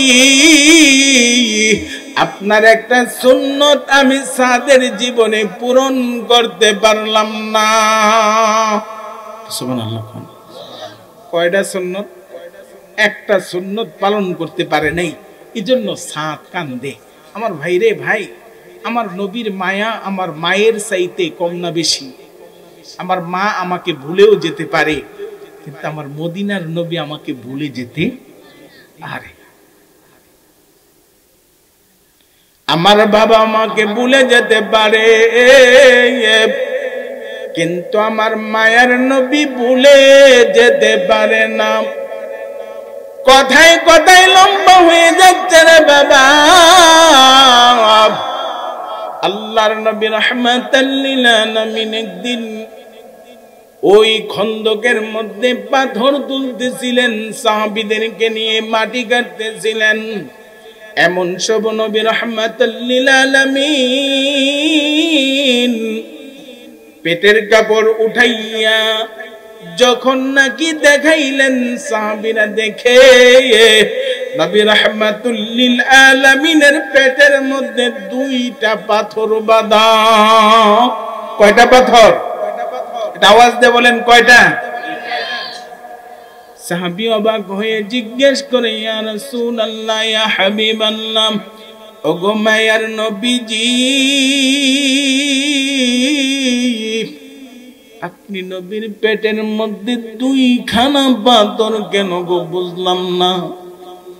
আল্লাহর নবী ডাক দেখো, সাহাবী রে, আমি নবীর ঘরে আজকে 3 দিন ধরে সোলা জ্বলে না। সুবহানাল্লাহ।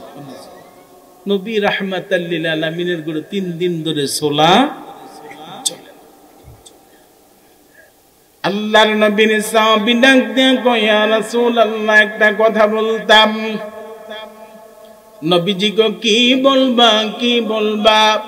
বাবা, তোমরা যুবকরা যারা বসতে চাইলে আসো, একটু করে তো মোনাজাত দিয়ে মোতাবারক দিলাম। এদিকে সামনে খালি আছে, আসো না বাবা, সবাই নিয়ে দোয়া করবো ইনশাআল্লাহ। আসো, তোমাদের সবার জন্য দোয়া করবো।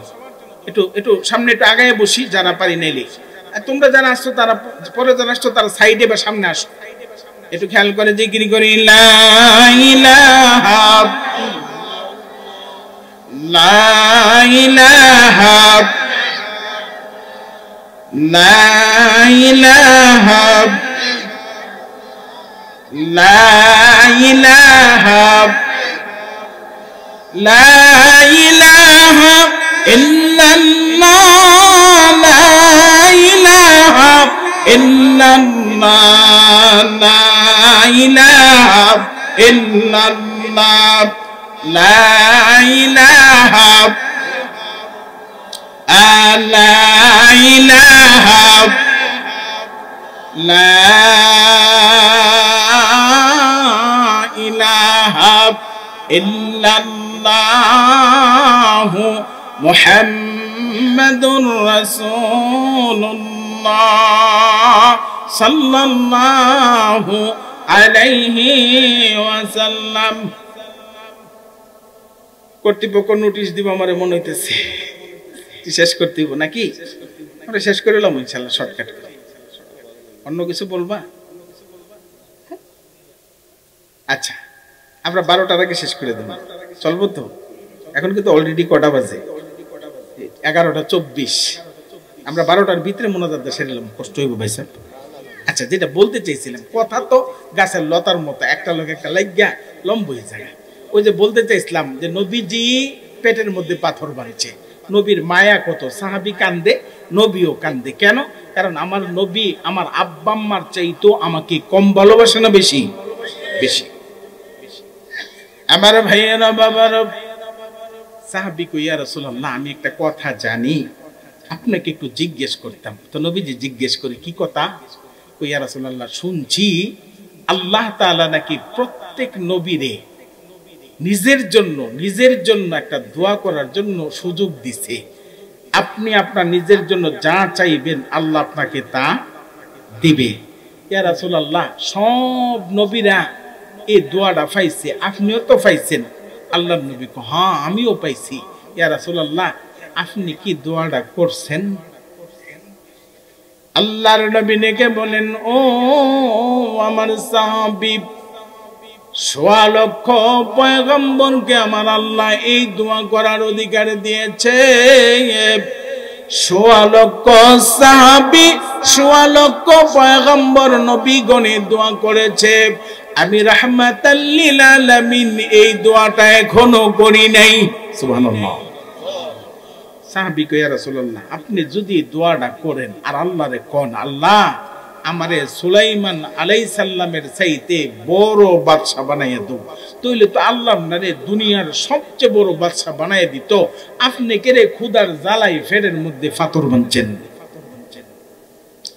আল্লাহর নবী ডাক দিয়ে কও, ও আমার সাহাবী, আমি নবী পেটে পাথর বানছি, আল্লাহর কাছে খাবার চাই না, আল্লাহর কাছে সম্পদ চাই না, আল্লাহর কাছে বাদশাহী চাই না কেন? তুমি কি জানো আল্লাহ আমারে সুযোগ দিছে দোয়া করার জন্য, তারপরেও কেন দোয়া করি না তা কি তুমি জানো? সাহাবী কো না ইয়া রাসূলুল্লাহ, আমি জানি না। আল্লাহর নবী ডাক দেখো সাহাবী রে, হাসরের মাঠে যখন আমার আল্লাহ মিজানের পাল্লা বসাইয়া বান্দার আমল নামার হিসাব শুরু করব, মানুষ দৌড়াইয়া যাইব আদম নবীর কাছে, গিয়া কইব আপনার নামরার আদি পিতা, আজকের এই বিপদের দিনে আপনি আমরা একটু সাহায্য করেন। আদম নবী কইব আমি পারবো না, আমি পারবো না। তোমরা নূহ নবীর কাছে যাও, নূহ নবীর কাছে মানুষেরা গিয়া বলবে একটু সাহায্য করেন। নূহ নবী বলবেন আমি পারবো না, আমি পারবো না। তোমরা যাও ইব্রাহিমের কাছে। এইরকম করে ঈসা নবী পর্যন্ত সমস্ত নবীদের কাছে যাইব, কেউ বলবেন আমি পারবো। সেদিন আমার উম্মত যদি গুনার কারণে ধরা পড়ে, আমি নবী সেদিন কি করব? কেমনে আমার উম্মত রে বাঁচাইব? এই জন্য আমি আমার দোয়াটা করছি না রে সাবি, আমি আমার দোয়াটারে জমা করে রাখছি, কারণ আমার আল্লাহর ওয়াদা, আল্লাহর কাছে চাইলে আল্লাহ দিবেই দিবে, এটা আমার আল্লাহর ওয়াদা। এই জন্য কনফার্ম করা গ্যারান্টি দেওয়া দোয়াটা আমি রেখে দিছি। কিয়ামতের দিন আমার উম্মত যখন বিপদে পড়ব,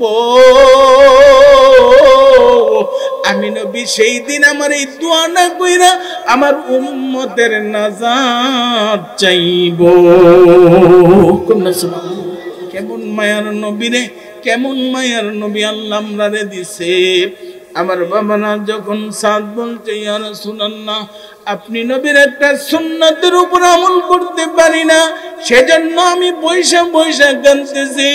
আল্লাহর নবী জিজ্ঞেস করে, ওরে সাদ, কি সেই সুন্নত যেই সুন্নত পালন করতে না পারার কারণে তুমি কান্দো? হযরতে সাদ কই, ইয়া রাসূলুল্লাহ, আপনি বলছেন যারা নাকি যুবক তারা যেন বিয়ে করে, বিয়ে করে নাকি আপনি নবীর সুন্নত। ইয়া রাসূলুল্লাহ, আপনার সুন্নত পালন করার বয়স আমার হয়েছে, আমি যৌবন প্রাপ্ত হয়েছি, কিন্তু আমার চেহারা সুন্দর না, আমার শরীরের গঠন সুন্দর না, আমি একটা বিশ্রী মানুষ। ইয়া রাসূলুল্লাহ, মদিনায় আমার চাইতে গরিব, আমার চাইতে ফকির আর কেউ নাই, এজন্য আমার চেহারা ভালো না, শরীরের গঠন ভালো না। আমি ফকির বলে মদিনার কোনো লোক তার মেয়ে আমার বিয়ে দেয় না। আমি একটা কাজের লোক, দাসীর মতন লোক একটা মেয়েকে খুঁজি বিয়ে করার জন্য, কিন্তু কেউ আমাকে বিয়ে দেয় না। ইয়া রাসূলুল্লাহ, আমি সাদবুদ জীবনে আপনার এই সুন্নতের উপর আমল করে মরতে পারবো না। যখন এই কথা বলছে, নবীজির কলিজার মধ্যে ঢেউ উঠে গেছে। আল্লাহর নবী একজন সাহাবীর ডাইকাইনা বলছে, ওরে সাহাবী, আমার একটা চিঠি লিখে দে, আমার একটা চিঠি লিখে দে। ওই সাহাবী বলছেন, ইয়া রাসূলুল্লাহ, কি লিখবো? আল্লাহর নবী বলছেন, লেখো মুহাম্মদের পক্ষ থেকে মদিনার সেরা ধনী শিল্পপতি অমুকের নামে চিঠি, আর ওই চিঠির মধ্যে বলে দাও তার একমাত্র মেয়ে, যে মেয়েটা মদিনার সবচাইতে বেশি সুন্দরী, ওই মেয়েটা যাকে মদিনার খুরে মদিনা বলা হয়, ওই সুন্দর মেয়েটার সাথে আমি নবী আমার এই কালো বিশ্রী ফকির মার্কা সাহাবী সাদের সাথে আমি নবী বিয়ার পয়গাম পাঠাইলাম। কন্যা সুবহানাল্লাহ। যখন চিঠি লিখে দিছে, সাদ রাদিয়াল্লাহু তাআলা মনে মনে কহ, দোয়ার থেকে আদুয়াসিন বালা আমার দয়ে হইছে জ্বালা, না কইতা মিডিয়াসিন বালা, আমার কাছে মদিনার দাসী বান্দিও বিয়া দেয় না। আর নবীজি চিঠি লিখছে মদিনার সেরা সুন্দরী, মদিনার সবচেয়ে বড় শিল্পপতি, উনার মেয়ের আমার কাছে বিয়া দিত। বিয়া তো দিত না, উল্টা আরো মায়ের দেওয়ার সম্ভাবনা। কিন্তু নবী চিঠি দিছে, নবীর কথার বাইরে যাওয়ার ক্ষমতা তো কারোর। এই সিডিটা বাস করে লইয়া হযরতে সাদ আস্তে আস্তে একটা আজ্ঞা তিনটে ফিরচা গেলে কিতাব ওই বড় ডোরে কোনো মতে গিয়া বাড়ি থেকে হাজির হইছে। ওই সেটা সিডিটা দিচ্ছে, নেন আল্লাহর নবীর পক্ষ থেকে একটা সিডি। বেডা ফুইরা মেজাজটা গরম হয়ে গেছে, বেডা একেবারে যা পারে থাক, তোর চেহারা কই, তোর সুরত কই, তোর টেহা নাই পয়সা নাই ফকিন্নি, তুই বেড়াইছিস আমার মতন রাজকুমারীকে, আমার একমাত্র মেয়ে রাজকুমারীকে বিয়ে করতে তোর তো বেটা সাহস কম না। যখন এই কথা কইছে সাত পা আমারে বকা দিয়া লাভ কি, আমি তো চাইছি না রাহমাতুল লিল আলামিন চাইছি। ধমক দিয়ে যখন তারাই দিল, সাত কিচ্ছুই বলল না, কারণ সাত জানে যে এটাই হওয়াটা স্বাভাবিক, কারণ আমার কাছে তো কেউ বিয়ে হই দেয় না, আমি আইছি রাজকুমারীরে নিতাম, দাসী হই দেয় না রাজকুমারী। হযরতে সাদ রাদিয়াল্লাহু তাআলা আনহু যখন বের হয়ে চলে আসবেন, এমন সময় পেছন দিক থেকে ওই সাহাবীর মেয়ে, যেই মেয়েটার সাথে হযরতে সাদ রাদিয়াল্লাহু তাআলা আনহুর বিয়ের জন্য মায়ার নবী প্রস্তাব পাঠাইলেন, ওই মেয়েটা পর্দার আড়াল থেকে ডাক দিয়া বলে, আব্বা আব্বা আপনি কাকে ফিরাইয়া দিলেন, কাকে ফিরাইয়া দিলেন? যাকে স্বামী হিসেবে, পাত্র হিসেবে আমার জন্য বিশ্ব নবী, মায়ার নবী, মদিনার কামলেওয়ালা নবী প্রস্তাব করে পাঠাইছেন, আব্বা আপনি তারে ফিরাইয়া দিলেন। আব্বা আপনি আমার অভিভাবক হিসেবে, গার্জিয়ান হিসেবে আমাকে বিয়ে দেওয়া না দেওয়ার ব্যাপারে মত দেওয়ার আপনার অধিকার আছে, ক্ষমতা আছে গো আব্বা, কিন্তু যেখানে রাহমাতুল লিল আলামিন মত দিছে সে জায়গায় আপনি আব্বার মত দেওয়ার কোনো অধিকার নাই। সুবহানাল্লাহ। এই কথাটা কোরআনুল কারীমের সূরা আহজাবের 36 নম্বর আয়াতের মধ্যে আছে।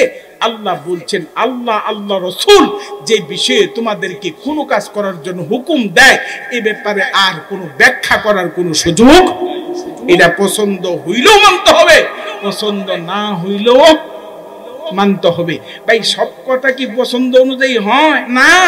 আল্লাহর হুকুম মানতে গিয়ে মাঝে মাঝে মনের বিরুদ্ধে, ইচ্ছার বিরুদ্ধে কাজ করতে হয়। বুঝার জন্য বলছি, সময় লম্বা হয়ে যাচ্ছে।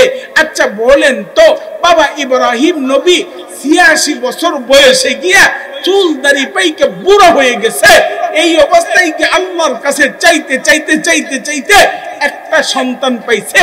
এই সন্তানটা ইব্রাহিমের কত প্রিয়, কিন্তু এই সন্তানটা যখন হালি হাঁটা শিখছে, আব্বার সাথে একটু ঘোরাঘুরি করতে শিখছে, এমন সময় আল্লাহ ডাক দিয়ে কইছে, ইব্রাহিম তোমার সন্তানের গলায় ছুরি লাগাও।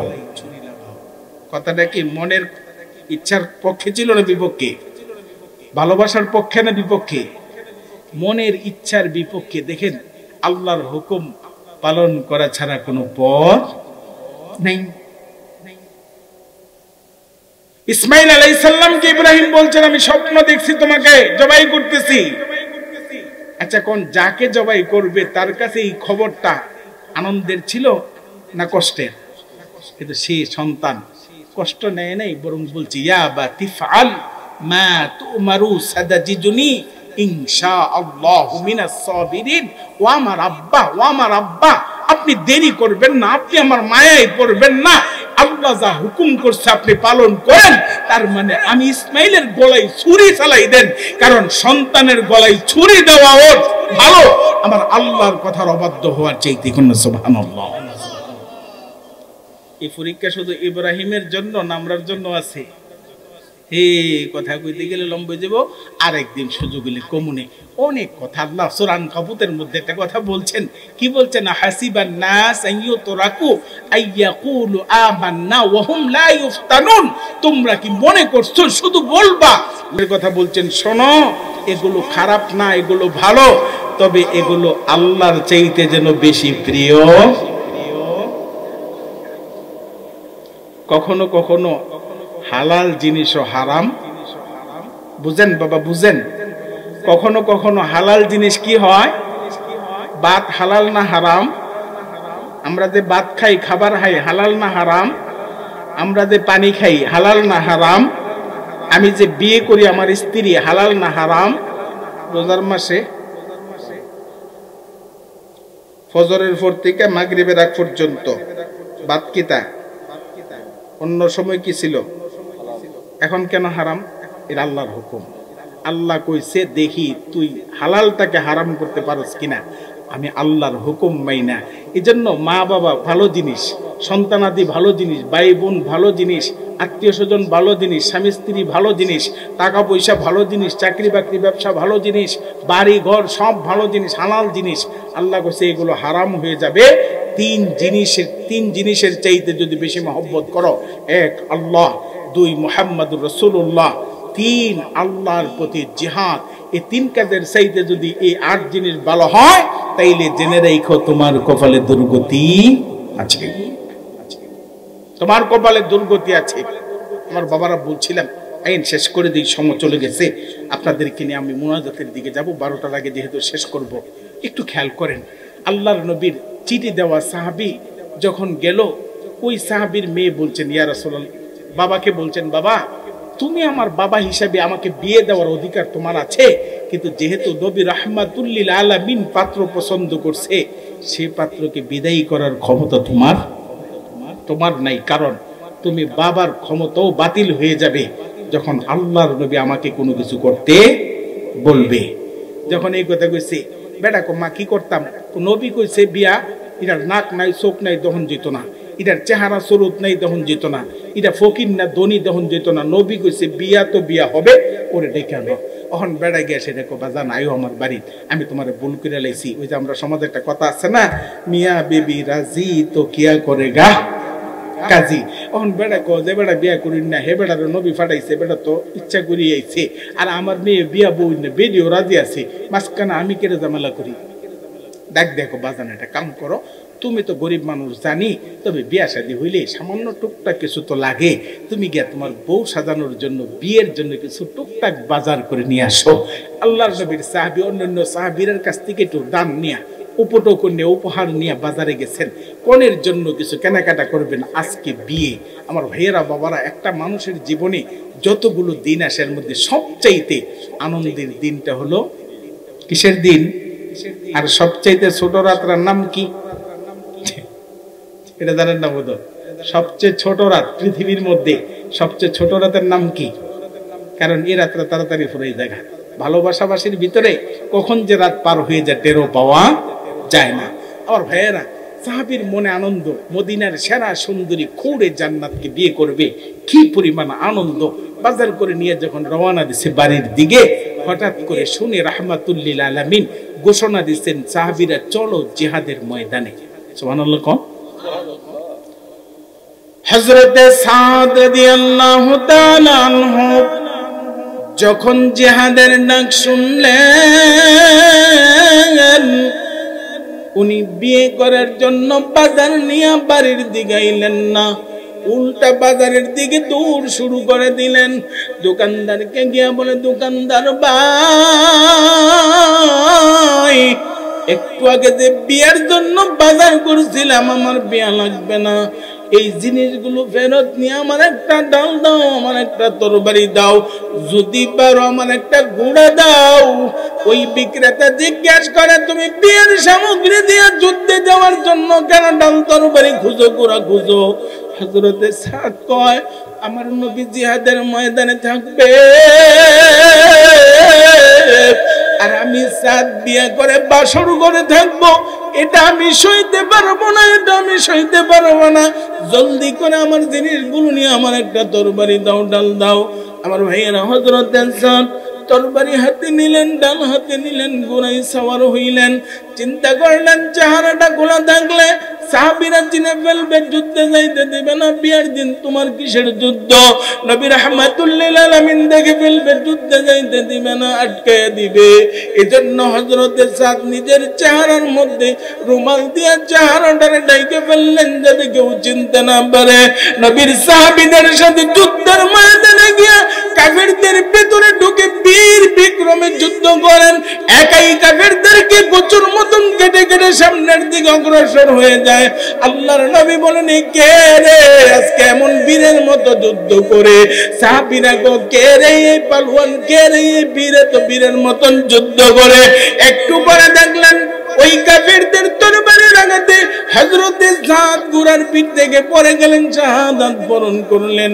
আল্লাহর নবী দৌড়ে গেলেন, কে রে শহীদ হয়ে গেল? আল্লাহর নবীর কাছে গিয়া হযরতে সাদের চেহারার দিকে রুমালটা সরাইয়া চেহারার দিকে দেখাইয়া দেখে যে চাঁদের আজকে বিয়ে হওয়ার কথা, সেই চাঁদের জন্য মদিনার ঘুরে জান্নাত অপেক্ষা করতেছে। সেই চাঁদ আল্লাহর দিনের জন্য জিহাদ আইসা শহীদ হয়ে গেছে। আবার ভাইয়ারা, নবীজি হযরতে সাদের চেহারার দিকে দেখে আবার নবী টুকরে টুকরে কেঁদে উঠছে। সাহাবীরাও কান্দে, নবীও কান্দে।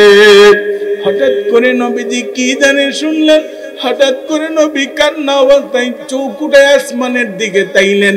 তাকাইয়া সাইনা নবীর চোখ দিয়ে পানি পড়ে, কিন্তু নবী কান্দে না, নবী হাসে, নবী হাসে। সাহাবীরা খুব বুঝলাম না, একটু আগে কান্দে এখন কেন হাসে। একটু পরে দেখলেন নবী দ্রুত চোখ ধরে নিচের দিকে নামায়া দিছে। আল্লাহর নবীর সাহাবীরা জিজ্ঞেস করে, ইয়া রাসূলুল্লাহ, হযরতে সাদের শাহাদাত দেখে আপনি কাঁদতেছিলেন, কান্না অবস্থায় হঠাৎ করে আকাশের দিকে তাকাইয়া আপনি কেন হাসলেন? আবার হাসতেছিলেন হাসতেছিলেন, হঠাৎ করে কেন চোখটা ঘুরাইয়া নিলেন? আল্লাহর নবী ডাক দিয়া করে, সাহাবীরা, আমার সাদের আল্লাহর প্রতি, রাসূলের প্রতি, দিনের প্রতি ভালোবাসা দেখে আমি নবী কাঁদতেছিলাম, কিন্তু হঠাৎ করে শুনলাম উপরে যেন কিসের আওয়াজ শোনা যায়। আমি নবী তখন উপরের দিকে তাকাইছি, তাকাইয়া দেখি আমার সাদ জমিনে দেহটা পড়ে আছে। আমার সাদের রূহটা আল্লাহর জান্নাতে চলে গেছে। আমার সাদের রূহটা জান্নাতে চলে গেছে। আর জান্নাতের ঘুরেরা পাগল হয়ে দৌড়ে দৌড়ে আসতেছে। কার আগে কে আমার সাদের রূহটাকে, আমার সাদকে কুলে উঠাইয়া নিবে? আমি এই দৃশ্যটা দেখে হাসলাম আর মনে মনে ভাবলাম, আমার সাদ দুনিয়ার এক খুরকে ছেড়ে দিল, আর আল্লাহ জান্নাতের সকল খুরকে আমার সাদের জন্য পাগল বানায়া দিল। আমার সাদ লস করে নাই, আমার সাদের সফলতা দেখে আমি হাসতেছিলাম। ইয়া রাসূলুল্লাহ, চোখটা ঘুরাইলেন কেন, নিচের দিকে নামাইলেন কেন? নবীজি ডাক দেখো সাহাবীরা, আমি যা দেখি তোমরা তো দেখো না। আমি দেখতেছি খুরেরা এমন ভাবে দৌড় দিছে, এদের পরনের কাপড় খুললে যাইতেছে, আর বড় খবর নাই। সুবহানাল্লাহ। চিন্তা করেন জান্নাতের খুরেরা কেমন পাগল হয়ে দৌড় দিচ্ছে। বাবা, একটা কথা যদি শুনেন, আপনাদের আল্লাহ না করুক, হঠাৎ করে শুনলেন এই গ্রামের একটা বাচ্চা ওই মেইন রোডের মধ্যে অ্যাক্সিডেন্ট করে মারা গেছে। মাটার কেন যদি খবর হয় তোমার পুত্র অ্যাক্সিডেন্ট করে মরেছে গা, বেডি যদি দৌড় দেয় তখন কি তা কাফরের খবর থাকবো? নবীজি গো, আমার ছাদের জন্য জান্নাতের খুরগুলো এমন পাগল হইছে, এটা দৌড় দিছে, পরে দেখতেছি তাদের শরীরের কাপড় খুললে দিতেছে গা। এই জন্য আমি নবী লজ্জায় আমার চোখটাকে ঘুরাইয়ে দিচ্ছি। সুবহানাল্লাহ। হযরতে সাদের সঙ্গী হতে চাই। কথা বলি বাবা, এতক্ষণ তো শুনলাম। হযরতে সাদের মতন, হযরতের সাদের সঙ্গী হয়ে জান্নাতে যেতে চাই। কথা বলেন, চাই? যদি চাই তাহলে নিজের ঈমানকে ঠিক করেন, জিহাদের জন্য তৈরি হন। কারণ ১৫০০ বছর আগে নবীজি বলছেন একটা যুদ্ধ হবে। কার সাথে? ওই হিন্দুস্তানের সাথে। হিন্দুস্তান মানে কি? ইন্ডিয়া। হিন্দুস্তান মানে কি? ভারত। এই ভারতের সাথে একটা যুদ্ধ হবে। ১৫০০ বছর আগে নবী বলছেন এই যুদ্ধে যারা শরীক হবে আল্লাহ তাদেরকে বদরি সাহাবীদের মতন করে সম্মান দিবে। সুবহানাল্লাহ। সেই যুদ্ধ লেগে যাওয়ার পরিবেশ তৈরি হয়ে যাচ্ছে। কারণ মুসলমানদের, আজকে দেখলাম ইন্ডিয়ার একজন নেতা বক্তব্য দিতেছিলেন, মুসলমানদের একজন নেতা বক্তব্য দিতেছিলেন আর বলতেছিলেন, একজন না হাজার মুসলমানকে যদি তোমরা হত্যা করো আমরা চুপ করে থাকবো, আমরা মেনে নেব, কিন্তু মসজিদের একটা ইটকে যদি তোমরা খোলো তাইলে আমরা এদেশের কোনো মুসলমান চুপ করে থাকবো। কারণ মুমিনের নিজের জানের চাইতে মসজিদের একটা ইটের দাম আমরার কাছে কম না বেশি? বেশি। আমার বাবারা, আজকে দেখেন আমাদের দেশ, প্রতিবেশী দেশ ভারত, আজকে মসজিদগুলোতে বোলডোজার দিয়ে মসজিদগুলোকে ভেঙে ফেলা হচ্ছে। মুসলমানদেরকে ধরে দাড়ির মধ্যে ধরে ধরে থাপ্পড় দিয়ে চোর দেয়ার কয় জয় শ্রীরাম, জয় শ্রীরাম। আরে মুসলমান রক্তাক্ত হয়ে গেছে, তারপরে বলে না বলবো না। আমি যখন এই দৃশ্য দেখি তখন মনে হয় উমাইয়া যে বেলালকে মারছিল চোখে দেখি নাই, এখন বুঝি বেলালরা ইন্ডিয়াতে মার খাচ্ছে। আমাদেরকে তৈরি হতে হবে। এই 56,000-এর বাংলাদেশ, এ দেশের বাংলাদেশ শুধুমাত্র তাদের কাছে আমানত যাদের মাথায় টুপি আছে, যাদের মুখে দাঁড়িয়ে আছে। কারণ বাকি যারা আছেন তারা বিপদ দেখলে দেশ ছেড়ে পালাবে, কিন্তু এই দেশের দাড়িওয়ালা টুপিওয়ালার পালানোর কোনো জায়গা নাই।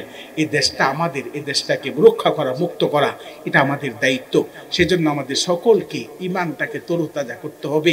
আমি তো মাঝে মাঝে একটু লিখি, তো এই জন্য আমি একটা গান লিখছিলাম যে যুদ্ধের জন্য তো ভয় পাওয়ার কিছু নাই, শুধুমাত্র আমাদের ইমানটাকে কি করতে হবে, একটু শান দিতে হবে। আর যদি মুজাহিদ হতে চান, আপনি যদি ইসলামের জন্য সৈনিক হতে চান, যোদ্ধা হতে চান, তাইলে সর্বপ্রথম আপনাকে ক্যাম্পে যাইতে হবে ট্রেনিং এর জন্য। মুসলমানদের ট্রেনিং ক্যাম্পের নাম মসজিদ। নিজেকে মুজাহিদ বানাইতে হলে কই যেতে হইব? তার মানে আগে নামাজ পড়েন, নিজেকে নামাজি বানান। নামাজি যখন হবেন তখন আপনি যুদ্ধের জন্য ইনশাআল্লাহ মুজাহিদ হতে পারবেন। আমি আপনাদের কাছে আজকে এই আহ্বানটুকু রাখলাম, বাবা আমরা নবীর সাহাবীদের মতন করে নিজেদেরকে তৈরি করি। যদি ওইভাবে তৈরি করতে পারি, তাইলে নবীর সাহাবীরা যেরকম আল্লাহর নবীর সাথে জান্নাতে ছিলেন, আমরাও নবীর সাথে জান্নাতে থাকতে। এটা কি আমার কথা না নবীর কথা? এটা কিন্তু নবীর কথা। নবীজি দেখেন ১,৫০০ বছর আগে আমরা একটা কথা কইয়া নবীর সাথে করে গেছেন। আবু বকর দুনিয়ায় নবীর সঙ্গী ছিলেন, ইন্তেকালের পরে রসুলের পাশে শুয়ে নবীর সঙ্গী হইছেন, জান্নাতেও নবীর সঙ্গী হবেন। হযরত ওমর দুনিয়ায় নবীর সঙ্গী ছিলেন, ইন্তেকালের পরে নবীর পাশে মদিনায় ঘুমাইতেছেন, জান্নাতেও নবীর সঙ্গী হবেন।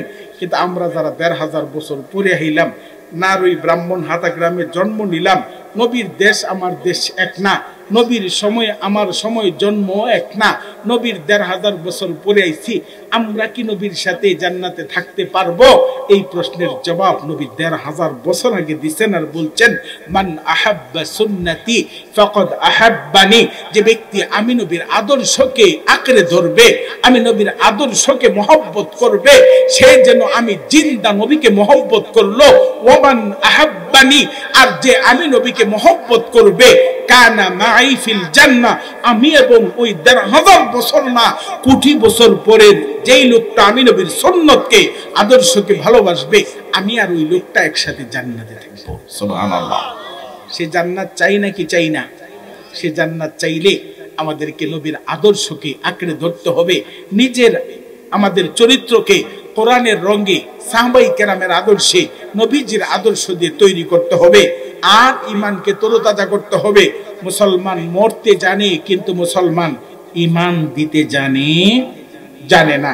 আল্লাহ তাআলা আমাদেরকে সে ইমানওয়ালা, যে ইমান ফাঁসির মঞ্চে উঠেও দ্বীনের কথা বলে, হকের কথা বলে, ওই ইমানওয়ালা হওয়ার তৌফিক দেখ। সকলে বলি আমিন। গজলে গজলে আল্লাহকে একটা দোয়া করেন, আমাকে দাও সে ইমান আল্লাহ মেহেরবান, আমাকে দাও সে ইমান আল্লাহ মেহেরবান, যে ইমান ফাঁসির মঞ্চে অসংকুচে, যে ইমান ফাঁসির মঞ্চে অসংকুচে গাই তোমারি গান, আল্লাহ মেহেরবান, আমাকে দাও সে ইমান আল্লাহ মেহেরবান। আল্লাহর কাছে দোয়া করি, আল্লাহ আমাদেরকে ওই ইমান দান করো, যে ইমান যত বড় বিপদ মুসিবত জোর জাপটায় আসুক না কেন, আমি যেন সকল জোর জাপটা মোকাবেলা করে তুমি আল্লাহর জন্য, তোমার রাসূলের জন্য আমি যেন দাঁড়িয়ে থেকে মরতে পারি, শহীদ হতে পারি। আল্লাহ কবুল করো। সকলে বলে আমিন।